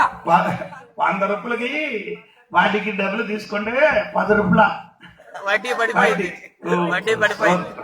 తండ్రికి చేస్తే జబ్బు కళ్ళు కలిగిన స్తోత్రం కలిగిన గాక. హల్లెలూయా గారు. తన మామ పన్ను ఉండగానే వీళ్ళు మోసం చేశారు. స్తోత్రం. చూడలేని మోసం ఇప్పుడు నేను చేశాడు. చెప్పిన మాట, నీ ఏది విత్తనం వేస్తుంది ఆ పంటే కోస్తారు. అందుకని నీ సంఘ బిడ్డలు అందరికీ అర్థంగా జీవించండి. స్తోత్రం. హల్లెలూయా. మీ తల్లిదండ్రులు బాగా చెప్పండి, బాగా మాట్లాడండి, పిల్లలకు ప్రేమించండి. సరిగా జీవిస్తే సరిగా చచ్చిపోతారు. మంచి విత్తనం వేస్తే మంచి పంట కోస్తారు. లేకపోతే క్షయమైన పంట కోస్తారు. జోని పర్సన్ రావాలి, ప్రార్థన ప్రతి వారం వచ్చి ప్రార్థన చేవాలి, దేవా కావాలి దేవాని దేవుడు కూడా కనిగించాడు. సరిగా జీవించడానికో దేవుడు ఎత్తేస్తారు. త్వరగా వెళ్ళిపోవచ్చు ఇంటికి. స్తోత్రం. అది ఎలాగైనా అది యాక్సిడెంట్ అయ్యొచ్చు, ఏదైనా జ్వరమో కిందమో ఏదో ఎలాగొచ్చే త్వరగా ఇంటికి వెళ్ళి చేరిపోతున్నారు. సోదరులు చెప్తారు సోదర కలిగింది కాదు. అని చెప్పుకొని వచ్చిన విషయం మర్చిపోకూడదు. దేవునికి సోదర కలిగింది. ఇప్పుడు సువార్త నేను అదే చెప్పుకొని వచ్చాను. సువార్త స్తోత్రం కలిగింది కాక. అప్పుడు సువార్త ఆ కాలమును సువార్త ప్రకటిస్తుంది. 2 సాక్షులు, వేరే మనుషులు లేదు, 2 వచ్చి ఇద్దరు వ్యక్తులు సువార్త ప్రకటిస్తారు. ప్రకటించినప్పుడు చాలా మంది ఏమవుతున్నారు? యేసయ్యకి రక్షకుడుగా అంగీకరించిన వాడికి చంపుతుంది. ఎవరు? అంత్యక్రీస్తుకి సైడ్ గా నిలబడే యూదులు కూడా. హల్లెలూయా. ఎవరు కదండి? అంత్యక్రీస్తు అంత్యక్రీస్తు పక్షంలో వీళ్ళు కూడా కలిసి, యూదులు.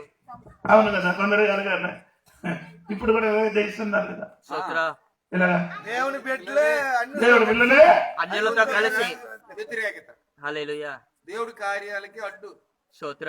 వేరే ఎవరు కాదు, దేవుడు కదా బయటలో ఉంటారు పర్లేదు, వాడు చెయ్యను.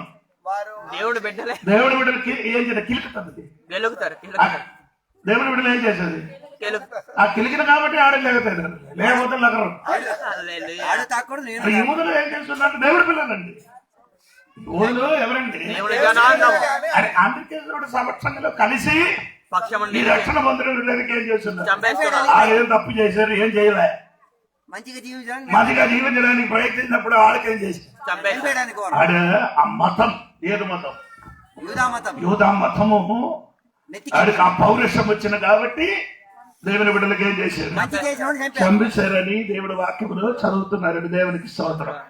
ఇంకా చదవమ్మా వాక్యం 9-10 వచనం. ఆయన 5వ ముద్ర విప్పినప్పుడు ఆ. దేవుని వాక్యము నిమిత్తమును ఉమ్. తాము ఇచ్చిన సాక్ష్యము నిమిత్తమును ఆ. వధింపబడిన వారి ఆత్మలను ఆ, బలిపీఠం క్రింద అది చూచి ఎక్కడ? బలిపీఠం కింద చూశారు. భూమి మీద కాదు, బలిపీఠం భూమి మీద కాదు. ఆ బలిపీఠం, బలిపీఠం ఎక్కడ ఉంది?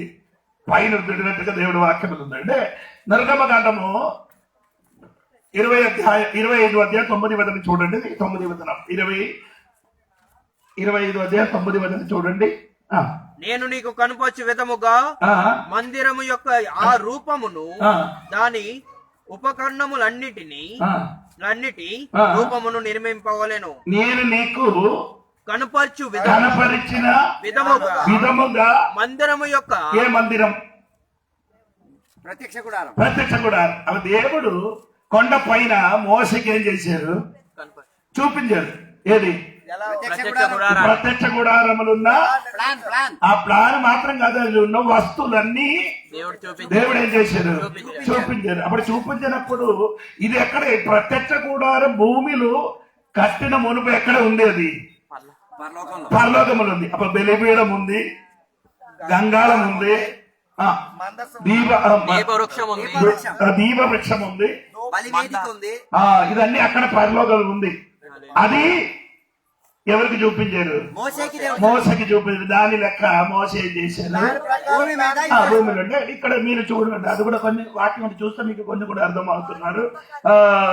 ప్రకటన గ్రంథము 8వ అధ్యాయం 5వ వాక్యము, 14వ అధ్యాయం 18, 11, 19 3 వాక్యం చూడండి. 8వ అధ్యాయము 5వ వాక్యం. ఆ దూత ఉప్పర్తిని తీసుకొని బలిపీఠము పైన నిప్పులతో దాన్ని అది నింపి భూమిని కాదు, ఆ దూత బలిపీఠం మీద ఉన్న పైనున్న నిప్పులు. ఓకే, అప్పుడు బలిపీఠం పైన ఉండి ఉన్నది. 14వ అధ్యాయము 18 చూడండి. మరి యొక్క దూత బలిపీఠం నుండి వెడలి వచ్చెను. ఇతడు అగ్ని మీద అధికారం నొందినవాడు. అంటే బలిపీఠములు అక్కడ ఆ దూత ఇప్పుడు ఎక్కడ? ఆ బలిపీఠం కూడా పైన ఉంది. ఇని 11 ఇంకా తర్వాత 11 అంటే 19 వాక్యం కూడా చూడండి. మరియు పరలోకమందు దేవుని ఆలయము తెరవబడగా దేవుని నిబంధన మందసము పరలోకములు అంది దేవుని ఆలయం. ఆలయం అంటే అక్కడ పరలోకములు ఉన్న ఆలయములు ఉన్న బలిపీఠ కింద ఈ భూమి మీద చచ్చిపోయిన వాడు ఆత్మ అక్కడ ఉంటున్నట్టుగా యోహన్న గారు చూశారు. ఈ వాక్యం మనసును ఉంచుకొని 9-10 వచనం చూడండి. మీరు 9 వచనం చూడండి. దేవుని వాక్యము నిమిత్తమును దేవుని వాక్య నిమిత్తము, తాము ఇచ్చిన సాక్ష్యము సాక్ష్య నిమిత్తము వధింపబడిన వారి ఆత్మలను బలిపీఠము క్రింద చూచి తిని. అంటే బలిపబడిన వాడి ఆత్మ ఎక్కడ ఉంది? బలిపీఠము కింద కింద ఉండినట్టుగా యోహన్న గారు చూశారు. అప్పుడు చచ్చిపోయిన వాడు ఎక్కడ ఉంటాం? ఉంటారండి. బలిపీఠం కింద దేవుని బలిపీఠం కింద అందరూ కూడా చెప్పినట్టు కొన్ని యూదులు చెప్పినట్టుగా 4 దినములేమో అవుతున్నారు. ఎన్ని రోజు అంటే యోహాను సువార్తలు 4 దినముల తర్వాత యేసయ్య వచ్చారు. ఎవరు చనిపోయిన తర్వాత లాజర్ చనిపోయిన తర్వాత 4 దినములు తర్వాత అవి యూదులు సిద్ధాంతం అంటే చచ్చిపోయిన ఆత్మ 7 రోజులు తిరుగుతుంది. 4 రోజులు తిరుగుతుంది. అందుకని ఈ సిద్ధాంతం ఇరుగొట్టడానికి దేవుడు ఏం చేసేసాడు, 3 రోజుల తర్వాత 4 రోజులు 4వ రోజు దేవుడు వచ్చినాడు, సిద్ధాలమే ఇరుగొట్టాడు. స్తోత్రం. బైబిల్ నేను చెప్పుతున్నానంటే చచ్చిన వాడు వెంటనే ఎక్కడికి వెళ్ళిపోతుంది, పర్లోకం. అవును కదా. ఫిలిప్పీయుల గ్రంథము 1:23 వాక్యం. నేను మీకు తెలియాలంటే లూకాసు వార్త 16 ధనవంతుడు చచ్చిపోయిన వెంటనే ఎక్కడికి వెళ్ళిపోయారు, యాతనాస్థలకి. త్వరగా 1:23 అంకు ఆ, ఈ రెండి మధ్యను ఆ. ఇరుకున బడి ఉన్నను ఆ. నేను వెడలిపోయి ఆ. క్రీస్తుతో కూడా నుండవలెనని ఏంటండి నేను వెడలిపోయి వెళ్ళిపోయి క్రీస్తుతో కూడా ఉండవలెనని విడిచిపోయి ఆయనకే గ్రీక్ లో అర్థం ఉంది, అదే ఇప్పుడు మన ఆ విషయం కాదు. అందుకని నేను వెళ్ళి చచ్చిపోయిన వెంటనే ఎక్కడికి ఆన్ ద వెళ్తుంది, స్పాట్ ఎవరు క్రీస్తుతో. క్రీస్తు ఉండిన వాడు చచ్చిపోతే ఎక్కడికి వెళ్తుంది, క్రీస్తు దగ్గరికి. ఓ క్రీస్తుతోనే ఉంటాం. అదో నేను చెప్పిన అర్థమైంది. క్రీస్తులతోని ఉండిన దేవుడు బిడ్డలు చచ్చిపోతే క్రీస్తుతో ఉంటారు. క్రీస్తుతోనే ఉంటారు. క్రీస్తుతో ఉండవారు, క్రీస్తుతో ఉండేవారు ఎక్కడికి వెళ్తుంది, క్రీస్తుతో ఉంటారు. క్రీస్తులు లేని వాడు చచ్చిపోతే ఎక్కడికి వెళ్తుంది. యాతనా స్థలం. అదే లూకాసు వార్త వేదన స్థలం 16వ అధ్యాయంలో యాతనా స్థలములో ధనివంతుడు పడి పైకి చూశాడు. ఎవరికి చూశాడు, లాజరు. అప్పుడు లాజరు ఎక్కడ కూర్చున్నారు, అబ్రహాము రొమ్ములు కూర్చున్నట్టుగా ఈయన కనబడిందంటమాట. స్తోత్రం. అప్పుడు కింద ఉన్నాయి మనుషులు యాతన పడుతున్నారు. అదే శుద్ధంగా జీవించిన ఏడలో చచ్చిన వెంటనే ఎక్కడికి వెళ్ళిపోతే ఎగిరి ఎగిరి అబ్రహాము లాజరు చనిపోయిన దేవదూతలు అతనికి తీసుకొని వెళ్ళిపోయినట్టుగా మనము చచ్చిపోయిన వెంటనే దేవదూతలు మమ్మల్ని తీసుకొని ఎక్కడికి వెళ్ళిపోతుంది, స్టెఫాను గారు చనిపోయిన వెంటనే స్టెఫాను కన్నెత్తి పైకి చూసినప్పుడు స్వర్గ సింహాసనములు యేసుక్రీస్తు నిలబడినట్టే చూశారు. ఎందుకంటే దేవుడు బిడ్డలు చచ్చిపోయినప్పుడు యేసయ్య నిలబడలే, కూర్చలేదు, నిలబడుతున్నారు. ఎందుకంటే దేవుని బిడ్డల కింద స్వీకరించడానికి ఆయన నిలబడుతున్నారు. గట్టిగా భద్ర అనుకున్నారు దండప్ ఇవ్వడానికి ఎక్కడికి వెళ్ళిపోతున్నారు. బస్పుర్ఖానా అంటే చెప్తాను. బస్పుర్ఖానా అంటే ఒకటి ఉంది, ఒక స్థలం. అది క్రిస్టియన్లు ఉన్న కొందరు ఎలాగ చచ్చిపోయిన వాడు అక్కడ పడుతున్నారంటే కొందరు ప్రార్థన చేసి ఆయనకి ఎక్కడికి ఎక్కుతారు. అలాగంటే జరిగిన సంగతి ఏం కాదు. కొన్ని సంఘాలు ఉన్నాయి కదా గఫూర్ ఖానాకి అంటే స్తోత్రం. అది నేను ఇప్పుడే వింటుంటానని అనుకున్నాను. అందుకని కనుక అందరూ ఏం చేస్తున్నారు, చచ్చిపోయిన వాడి సమాధి దగ్గరికి వెళ్ళి ప్రార్థన చేసి లేపేసి పంపించేస్తున్నారు. ప్రార్థన చేసి ఆడ వింటున్నారు. బైబిల్ చూడండి, మరణంలో చనిపోయిన వాడు ప్రార్థన ఎవరు వింటున్నారని బైబిల్ రాయబడి. ఎవరు వింటరు, తెలియలేకపోతున్నాడు. తెలుసు అంటే ఇప్పుడు లాసర్ ఏం చెప్పారు అంటే, లాసర్ చెప్పింది ఈ ధనివంతుడు చెప్పిన నాకు ఇంకా 5 ఉంది, 5 ఎవరు వెళ్ళాలి, లాజరు వెళ్తే కొత్త ఈడు నమ్ముతావా? దెయ్యాన్ని కాలెట్టేస్తారు. బతుకునేటప్పుడు లాజరు వచ్చింది, నేను లాజరు పోరా బతుకున్నప్పుడే ఎంగిలి పెట్టాడు. ఇది నమ్మరు. అప్పుడు వెంటనే ఏం చెప్పారండి, మోసే ధర్మశాస్త్రము అక్కడ ఉన్నాం, అది నమ్మి అక్కడ కొత్త ఇక్కడ రా, లేకపోతే అక్కడ ఇక్కడి నుంచి పంపించినా ఏం లేదట.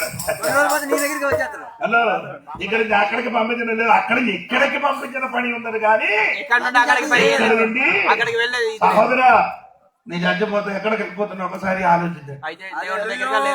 ఒకటి పరలోకం, పాదాళం. ఒకటి పరలోకం, ఒకటి పాదాళం. పాదాళం కావాలా, పరలోకం కావాలా, తెలుసుకో మానవా.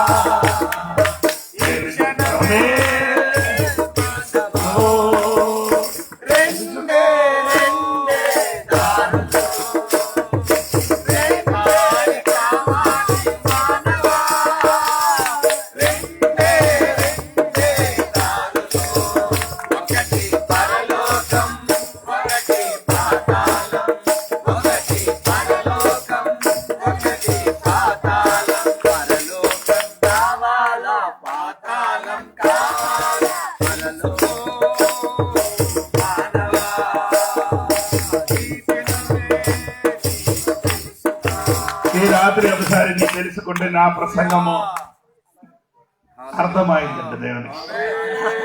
హలో ఈ దేవునికి ఈ చనిపోయిన సువార్త దేవుని వాక్య అనుసరించి చచ్చిపోయిన దేవుని బిడ్డలు ఆత్మ ఎక్కడ ఉంది? బలిబీడ కింద ఉంది. వారు ఏం చేస్తున్నారు? మొరపెడుతున్నారు. అదెందుకు మొరపెడుతున్నారు? అదే కూడా చదవడం బాబు.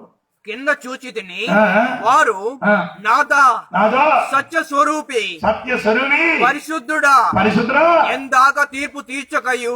మమ్మల్ని చంపిన వాడికి ఏం చేయాలి? తీర్పు ఏం చేయాలి? అలా ఇప్పుడు కాదరా సమయం వచ్చినప్పుడు ఇప్పుడు ఏం చేయాలి? ఇప్పుడు అవకాశం ఇచ్చేయాలి. ఇప్పుడు కొందరు కలగండి ఆడు నాకు చేసిన కాబట్టి వెంటనే దేవుడు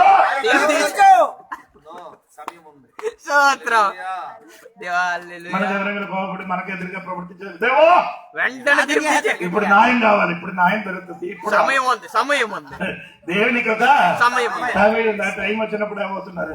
ఎందుకు ఈ ఏడిశారంటే బైబిల్ వాక్యం ఉంది. అలా కాదు, సమయం కాదు. కన్నీను బదులుగా కంటికి బదులుగా వచ్చిన వాళ్ళకి చెప్తున్నారు. ఇప్పుడు ఒకడు అడిగి ఇద్దరు కొట్టుకున్నప్పుడు ఒకడు కన్ను ఏమైంది? పోయింది. నేనేం చేయాలి? అదే కన్ను ఏం చేయాలి? అది పట్టుకొని ఏడిచేటప్పుడు దేవుడా చంపిన వాడికి తిరిగి చంపాలి కదా. అలాగే ఉంది కదా బయట. ఆ లెక్క ప్రకారం ఏం చేయాలి? ఇప్పుడు మమ్మల్ని చంపిన వాడికి ఏం చేయాలి? ఈ అంది క్రిస్తు ఉన్నవాడు యూదులకు మొత్తం ఏం చేయాలి?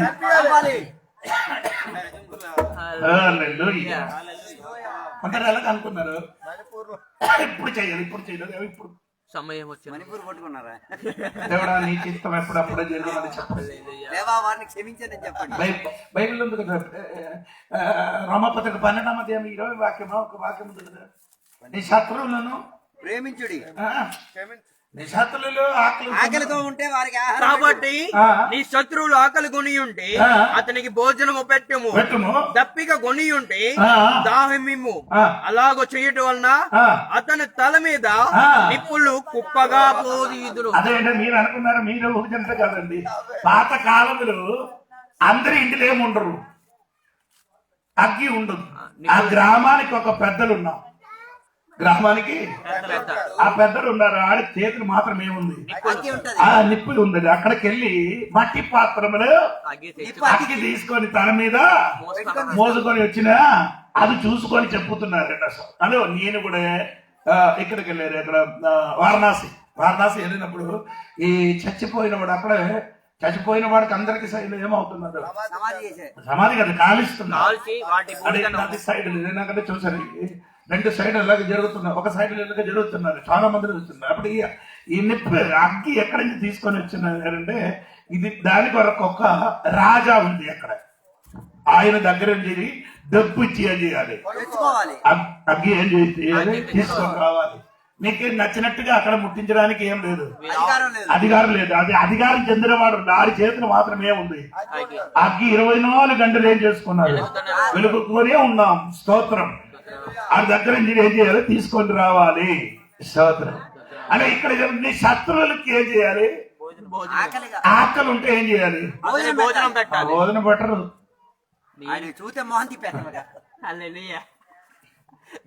పొరపాటు జరిగితే భర్తకి కూడా ఆహారం పెట్టరు.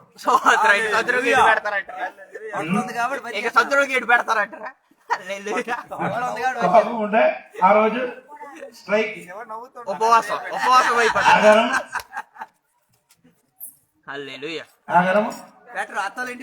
కొందరు భర్త ఉన్నప్పుడు గొడవ అయితే ఆహారం తింటారు.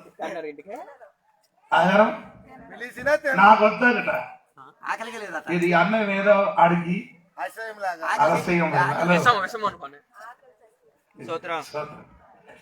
అక్కడికి అడిగారు. భార్య భర్తలు భయంకర గొడవ. భర్తకి ఆహారం టేబుల్ మీద పెట్టారు. పిలవరు. ఆవిడారు ఎందుకు పెట్టారంటే, నీ ఎందుకు పెట్టారు? నీ శత్రువు కదా. నేను బైబిల్ చెప్పారు కదా, శత్రుకి భర్త ఇప్పుడు ఏమైంది? భార్య ఇప్పుడు ఏమైంది? ఎప్పుడు ఆయన తమ్ముడు ఇప్పుడు మెచ్యూరిటీ అవ్వలేదు, పరిపక్వత రాలేదు. మెచ్యూర్ కాదు, ఆ బాకీ నేను అప్పుడు చెప్తాను. 13వ తారీఖు వస్తున్నారు. వచ్చేవారు. మైండ్ మెచ్యూరిటీ అవ్వలేదు ఇంకా. ఇప్పుడు కూడా మైండ్ పక్వత. మెచ్యూర్ కావాలి. పరిపక్వత అవ్వలే. ఈ రోజుకి ప్రతి దినములు వీడికి ఏదైనా పండుగ చేయాలి. స్తోత్ర. రోజు ఏదో ఒకటి తెచ్చి ఇవ్వాలి. హల్లెలూయా. మీకు ఇష్టం ఉందని చెప్పండి, నా బలవంతంగా చెప్పండి. No forcing. మెచ్యూరిటీ రావాలండి. స్తోత్ర. పరిపక్వత. కుటుంబం అయితే గొడవలు అవుతాయి. గొడవ రావుతుంది. అవునైనా రాక తప్పదు. 2 నిమిషాల్లో తెగట్లేకపోతే ఇంకెందుకు గొడవ? తప్పదండి, జరుగుతుంది. వస్తాయి కుటుంబాన్ని. అవి వెంటనే నీ ఎలాగా నీ రియాక్ట్ ఎలాగా ఉంది అదే చూస్తాను. అదే చూసుకోవాలి. గొడవ అయిపోతే సమయంలో నీ యొక్క స్పందన. అంటే ఆ గొడవలు జరిగిన స్పందన నీ చూడాలి. దేవునికి అదండి నీ కూడా కొంచెం కిరోసిన్ వేయకూడదు. అందులో కొద్దిగా పెట్రోల్ అయితే ఇంకా తగలెట్టకూడదు.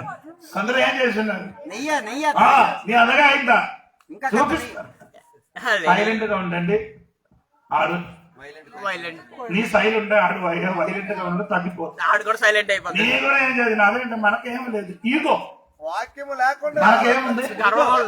ఈ గర్వం కాదు, ఈగో ఉండేది. తెలుగులో అది నాకు అర్థం అవుతుంది, ఇంగ్లీష్ నాను అని ఉన్న భావం.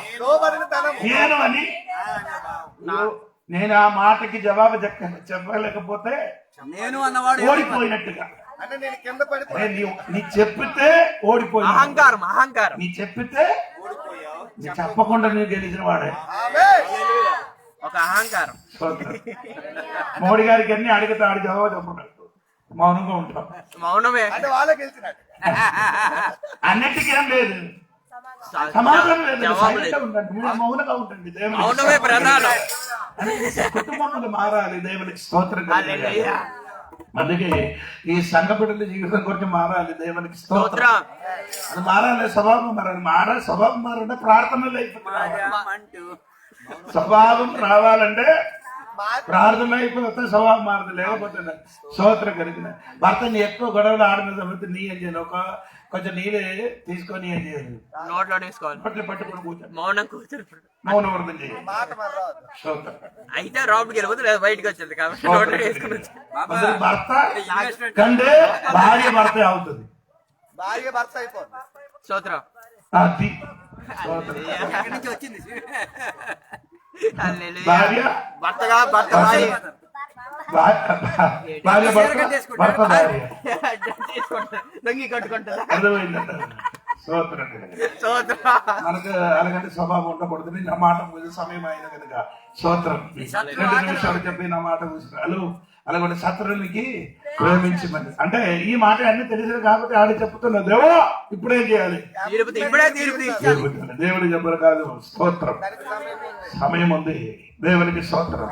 ఇప్పుడు సమయం కాదు. ఇప్పుడు అన్ని ఏం చెయ్యొచ్చు? దేవునికి విరోధంగా అన్యాయం చెయ్యొచ్చు, మోసం చెయ్యొచ్చు, నీ అన్ని చెయ్యొచ్చు. దేవుడు వెంటనే ఏం చేయను, శిక్షించను. ఇదే కాలం అంటే కృపాయుగము. కృప ఇది దాటిన అనుకో వెంటనే దొరుకుతుంది. ఇది దాటిన అనుకో వెంటనే దొరుకుతుంది. దేవునికి స్తోత్రం కలిగిన అది దేవునికి స్తోత్రం కలిగిన గాక. అది అనన్యాసంగా అది ఇప్పుడు మీరు అనుకుంటున్నా, అప్పుడు అనన్యాసం వెంటనే దొరుకుతుంది. అది ఒక్కసారి మళ్ళీ జరగలే. ఒక ఎగ్జాంపుల్ చూపించారు, ఉదాహరణ. దేవునికి స్తోత్రం కలిగిన. అందుకని ఈ రాత్రి దేవుడి సంగమా చచ్చిపోతే నీ భయపడకండి, పరలోకం మమ్మల్ని వెళ్ళిపోతున్న దేవునికి స్తోత్రం. దేవుడు అక్కడ సమయం ఇచ్చారు. దేవునికి జీవితం చేయబట్టి నీ జీవితం సరిపరచండి. మారు మనసు లేని వాడు మారు మనసు పొందుకోండి. రక్షణ పొందలేని వాడు రక్షణ పొందండి. యేసుక్రీస్తుని రక్షకుడుగా అంగీకరిస్తే జీవితము ఆశీర్వాదింపబడుతుంది. నీ ధన్యుడు అవుతుంది. నీ అవును కదా. తెలుగులో ఎలాగ చదువుతున్నాడు? చదివిన వాడు, కైకొన్నవాడు, ధన్యుడు. ఆ ధన్యుడు ఇంగ్లీష్ చదివితే ఏమంటారు? ఆశీర్వాదింపబడిన వాడు. నీ రక్షింపబడితే మారు మనసు పొందితే మీరేమవుతుంది? ఆశీర్వబడిన వాడు. దేవునికి స్తోత్రం.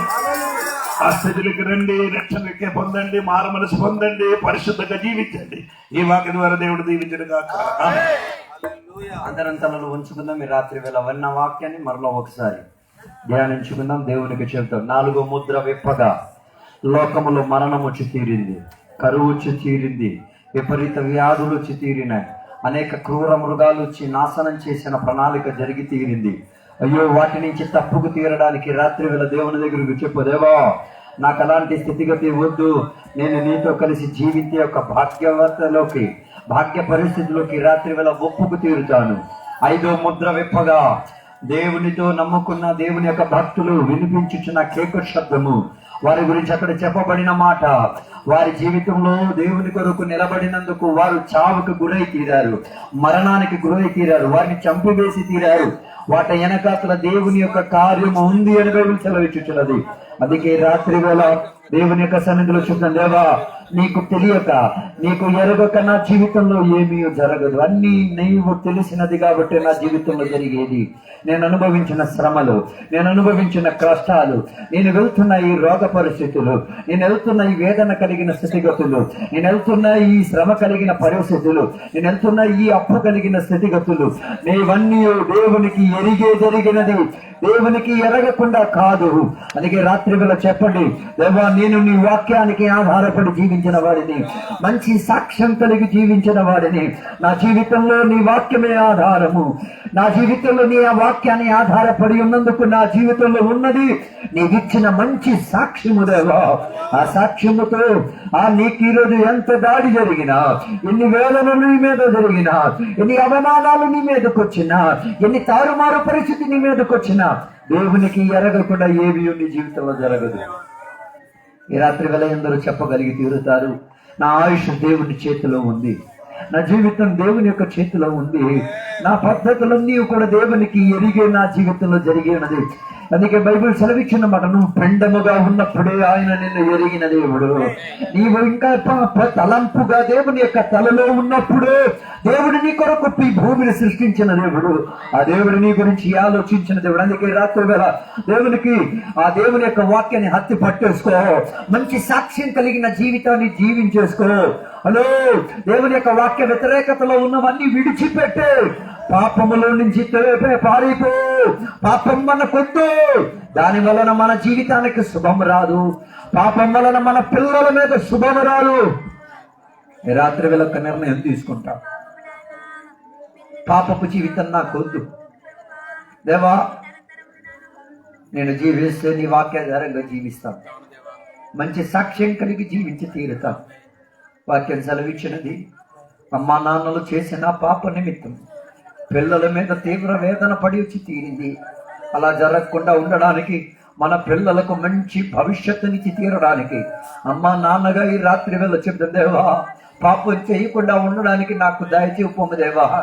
ఈ రాత్రి వేళ పాపిగా పాపం చేసుకుని జీవించిన ఎవరైనా ఈ వాక్యం వింటూ ఉన్నారంటే, రాత్రి వేళ దేవుడు మాట్లాడింది నీ కొరకే. నువ్వు పాపాలు చేసుకొని అతిక్రమాలు చేసుకొని జీవించుతున్నావు కదా, నీ పిల్లలకు శుభం కలగదు. రాత్రి వేళ నీ పిల్లలకు శుభం కలిగి తీరడానికి దేవుని యొక్క వాక్కు శక్తి దగ్గరికి తిరిగిరా. యేసయ్య నిన్ను పిలుచుచున్నాడు, యేసయ్య నిన్ను విడిపించడానికి సిద్ధం కలిగి ఉన్నాడు, యేసయ్య నీకు మంచి సాక్ష్యం ఇచ్చి తీరడానికి సిద్ధంగా ఉన్నాడు. ఈ రాత్రి వేళ ఒప్పేసుకుందాం, ప్రార్థన చేసుకుంటాం. పరిశుద్ధమైన తండ్రి, దేవానికి వందనాలు తెలియవస్తున్నాం. ఈ రాత్రి వేళ వాక్య ప్రదేశాలతో మాతో మాట్లాడినందుకు స్తోత్రం. 4వ ముద్ర విప్పబడినప్పుడు మరణము బయటికి వినబడి తీరింది, మరణము జరిగి తీరేంతటిగా ఖడ్గం వచ్చి తీరింది, కరువులు వచ్చి తీరింది, మరణం వచ్చి తీరింది, వ్యాధులు వచ్చి తీరింది, జంతువులు వచ్చి దాడులు చేసుకు తీరారు. అలాంటి ఏమీ జరగకుండా ఉండి తీరడానికి ఈ రాత్రి వేళ యేసయ్యను రక్షకునిగా అంగీకరించేసుకో, యేసయ్య వాక్యాన్ని అత్తేసుకొని యేసయ్య వాక్య ప్రణాళిక ప్రకారముగా నీ జీవితాన్ని క్రమపరిచేసుకో. పాపము నుంచి దూరం అయిపోయి తిరుగు, శరీర ఇచ్చలన్నింటినీ కూడా చంపేసి ఆత్మ చెప్పిన దాని ప్రకారంగా నిత్య జీవం పొందుకు తీరడానికి ఉడంబడికలకి రాత్రి వేళ కొట్టి తీరు. అలాగైతే నీ కుటుంబం సుఖకరమైన కుటుంబంగా మారి తీరొచ్చు. అలాగైతే నీ పిల్లలు భవిష్యత్తు సుఖము కలిగే ఒక భవిష్యత్తుగా మారి తీరొచ్చు. అందుకే రాత్రి వేళ చెబుతుందేమో, నీ వాక్యాన్ని హత్యేసుకొని జీవించి తీరుతాను, నీ వాక్యానుసారంగా ఉన్న సాక్షిగా పట్టేసుకెళ్లాలన్నా నేను వెళ్ళి తీరుతాను, హతసాక్షి అవ్వాలన్నా నేను హతసాక్షి అయి తీరుతాను. దేవా, కానీ నేను మాత్రం పాపం చేసే పద్ధతి లేదు, దేవునికి వ్యతిరేకతగా జీవించే పద్ధతి లేదు, దేవుని అవమానపరిచే పద్ధతి లేదు, దేవుని వ్యతిరేకపరిచే పద్ధతి లేదు, శారీరక ఇచ్చలను నెరవేర్చే ఒక పద్ధతి లేదు. దేవుని యొక్క చిత్తవృత్తి కొరకు నేను సిద్ధపాటు కలిగి ఉండి చూస్తాను. రాత్రి వేళ వాక్యం సెలవిచ్చబడినట్ల రాత్రి వేళ నిర్ణయం చేసుకోవడానికి ఒక అవకాశం నీ చేతిలో ఉంది. దేవా, ఈరోజు వాక్యం వినిన తర్వాత కొందరు ఒక నిర్ణయంలోకి, ఒక పొందములోకి వచ్చి దేవా జీవిస్తే నీ వాక్యానుసారంగా జీవించి తీరుతా, నీ వాక్యానికి కలిగి సాక్షిగా నేను జీవించి తీరుతా. అలాగైతే నీకు జరిగిన వాటి పైన దేవుడు స్పందించి తీరడానికి ఒక కాల సమయం ఉంది. ఆ సమయమున దేవుడు ఖచ్చితంగా దాని తీర్పును చేసే తీరుతారు. అందుకే రాత్రి వేళ దేవునికి సన్నిధిలో సమర్పించుకొని చెప్తున్నాం, దేవా నీ సమయంలో దేవా నీ పని నీవు చేసి తీరాలి. ఈ రాత్రి వేళ వాక్యం ద్వారా మాతో మాట్లాడినందుకు స్తోత్రం దేవా. మమ్మల్ని పరలోకానికి కొనిపోవడానికి సంఘం ఇచ్చినందుకు స్తోత్రం. పరలోకానికి కొనిపోయి తీరడానికి సేవకులను మాకు ఇచ్చినందుకు స్తోత్రం. సంఘానికి కొనిపోకు తీరడానికి వాక్యం ఇచ్చినందుకు స్తోత్రం. పరిశుద్ధాత్మ శక్తిని ఇచ్చినందుకు స్తోత్రం. కృపావరాలు ఇచ్చినందుకు స్తోత్రం. ఆత్మిక ఫలములు మాకు ఇచ్చినందుకు స్తోత్రం. వీటన్నిటిలో దేవా మేము మంచి దేవుని యొక్క సంఘము గల శరీరముగా మారి తీరి రూపాంతర నిమిత్తం సిద్ధబాటు కలిగి తీరడానికి దేవ సహాయపరచమని కోరుచున్నాం. ఈ రాత్రి వేళ వాక్యం విన్న బిడ్డలు ఎవరు కూడా దేవా రాకడ సమయంలో తప్పిపోకూడదు దేవా. వారిని బంధించుచున్నా, వారిని అడ్డుపరిచి తీరుతున్నా, వారిని వెనక్కలాగి తీరుతున్నా, వారిని వ్యతిరేకపరచుచున్న పాటిని రాత్రి వేళ యేసునామములో గద్దించి ప్రార్థన చేస్తున్నా. వాటిలో నుంచి బిడ్డలను విడుదలలోకి నడిపించండి దేవా. కుటుంబాలను విడుదలలోకి నడిపించండి దేవా. సంఘ బిడ్డలను విడుదలలోకి నడిపించండి దేవా. పిల్లలను విడుదలలోకి నడిపించండి దేవా. సంఘముగా యొక్క ముహూర్తముగా దేవుని యొక్క రాకడ సమయంలో ఆర్భాటముతో దేవా ఒకే ముహూర్తంలో పరలోకానికి కొనిపోయే ఒక భాగ్యత తరగతి ఈరోజు వాక్యం విన్న ప్రతి బిడ్డల జీవితంలో నెరవేర్చబడును గాక. సహాయపరిచినందుకు స్తోత్రం. ఇంతసేపు వాక్యం ఆలకించి తీరడానికున్న మనసు, జ్ఞానం, బుద్ధి, తెలివి, దేవ వివేకం మాకు ఇచ్చినందుకు స్తోత్రం. వాక్యం వివరించి తీరడానికి దేవుని యొక్క సేవకులను వాదినందుకు స్తోత్రం దేవా. ఈరోజు వాక్యం విన్నా, చదివినా, ఆలకించినా, జీవించడానికి నిర్ణయం తీసుకున్నా బిడ్డలందరినీ కూడా దీవించండి, ఆశీర్వదించండి. ప్రత్యేకంగా ఈ ఊరు వారి కొరకు ప్రార్థన చేస్తున్నాం. వారి సౌండ్ సిస్టమ్ ద్వారా ఈ వాక్యాన్ని వారు ఆలకించారు. బైబిల్ సెలవిచ్చిన మాట, ఈ వాక్యం విన్నవారు ఆశీర్వదించబడి ఆశీర్వాదం ఈ ఊరిలో ఉన్న ప్రతి బిడ్డల మీద కుమ్మరించును గాక. వారు కూడా దేవునితో కలిసి ఒక జీవితం ప్రారంభించడానికి దేవుడు సహాయం చేస్తును గాక. ఇప్పుడు మేమందరం కూడా మా ఇళ్లలోకి, మా కుటుంబంలోకి, మా సొంత పనులకి తిరిగి వెళ్తున్నాం. నీ కృపలో, నీడలో, సహవాసంలో ఆధారపడి ముందుకు కొనసాగుతున్నాం. దీవెనలతో నింపినందుకు స్తోత్రం. యేసు నామములో అడిగి వేడుకున్న పరమ తండ్రి యొక్క కుమారు యొక్క పరిశుద్ధాత్మక సహవాసం ఇప్పుడు ఎల్లప్పుడు ఎక్కడికి వచ్చిన భక్తులతో దేవాన్ని రెండో రాకడ వరకు తోడయ్యందును గాక. యేసు రక్తమే జయం, యేసే వాక్యమే జయం, యేసే నామమే సంపూర్ణ విజయం కలుగును గాక. గట్టి శబ్దముతో 3 సార్లు హల్లెలూయా చెప్దామా? శక్తి సరిపోలేదు, ఇంకొకసారి గట్టిగా దేవుడు మన ప్రార్థన దీవించినందుకు గట్టిగా స్తోత్రం చేద్దాం. దేవుడికి కోడికను దీవించినందుకు స్తోత్రం చేద్దాం. దేవుడి ఊరిని దీవించినందుకు స్తోత్రం చేద్దాం. అందరికీ దీర్ఘాయుష్ ఇచ్చినందుకు స్తోత్రం చేద్దాం. అందరికీ దేవుడు శక్తినిచ్చినందుకు స్తోత్రం చేద్దాం. అందరికీ దేవుడు విడిపించినందుకు స్తోత్రం చేద్దాం. అందరికీ దేవుడు స్వస్థపరిచిన స్తోత్రం చేద్దాం. మళ్ళీ కలవడానికి దేవుడు కృప దయచేసిన స్తోత్రం చేద్దాం. దేవుడు అందరిని దీవించును గాక. ఆమేన్.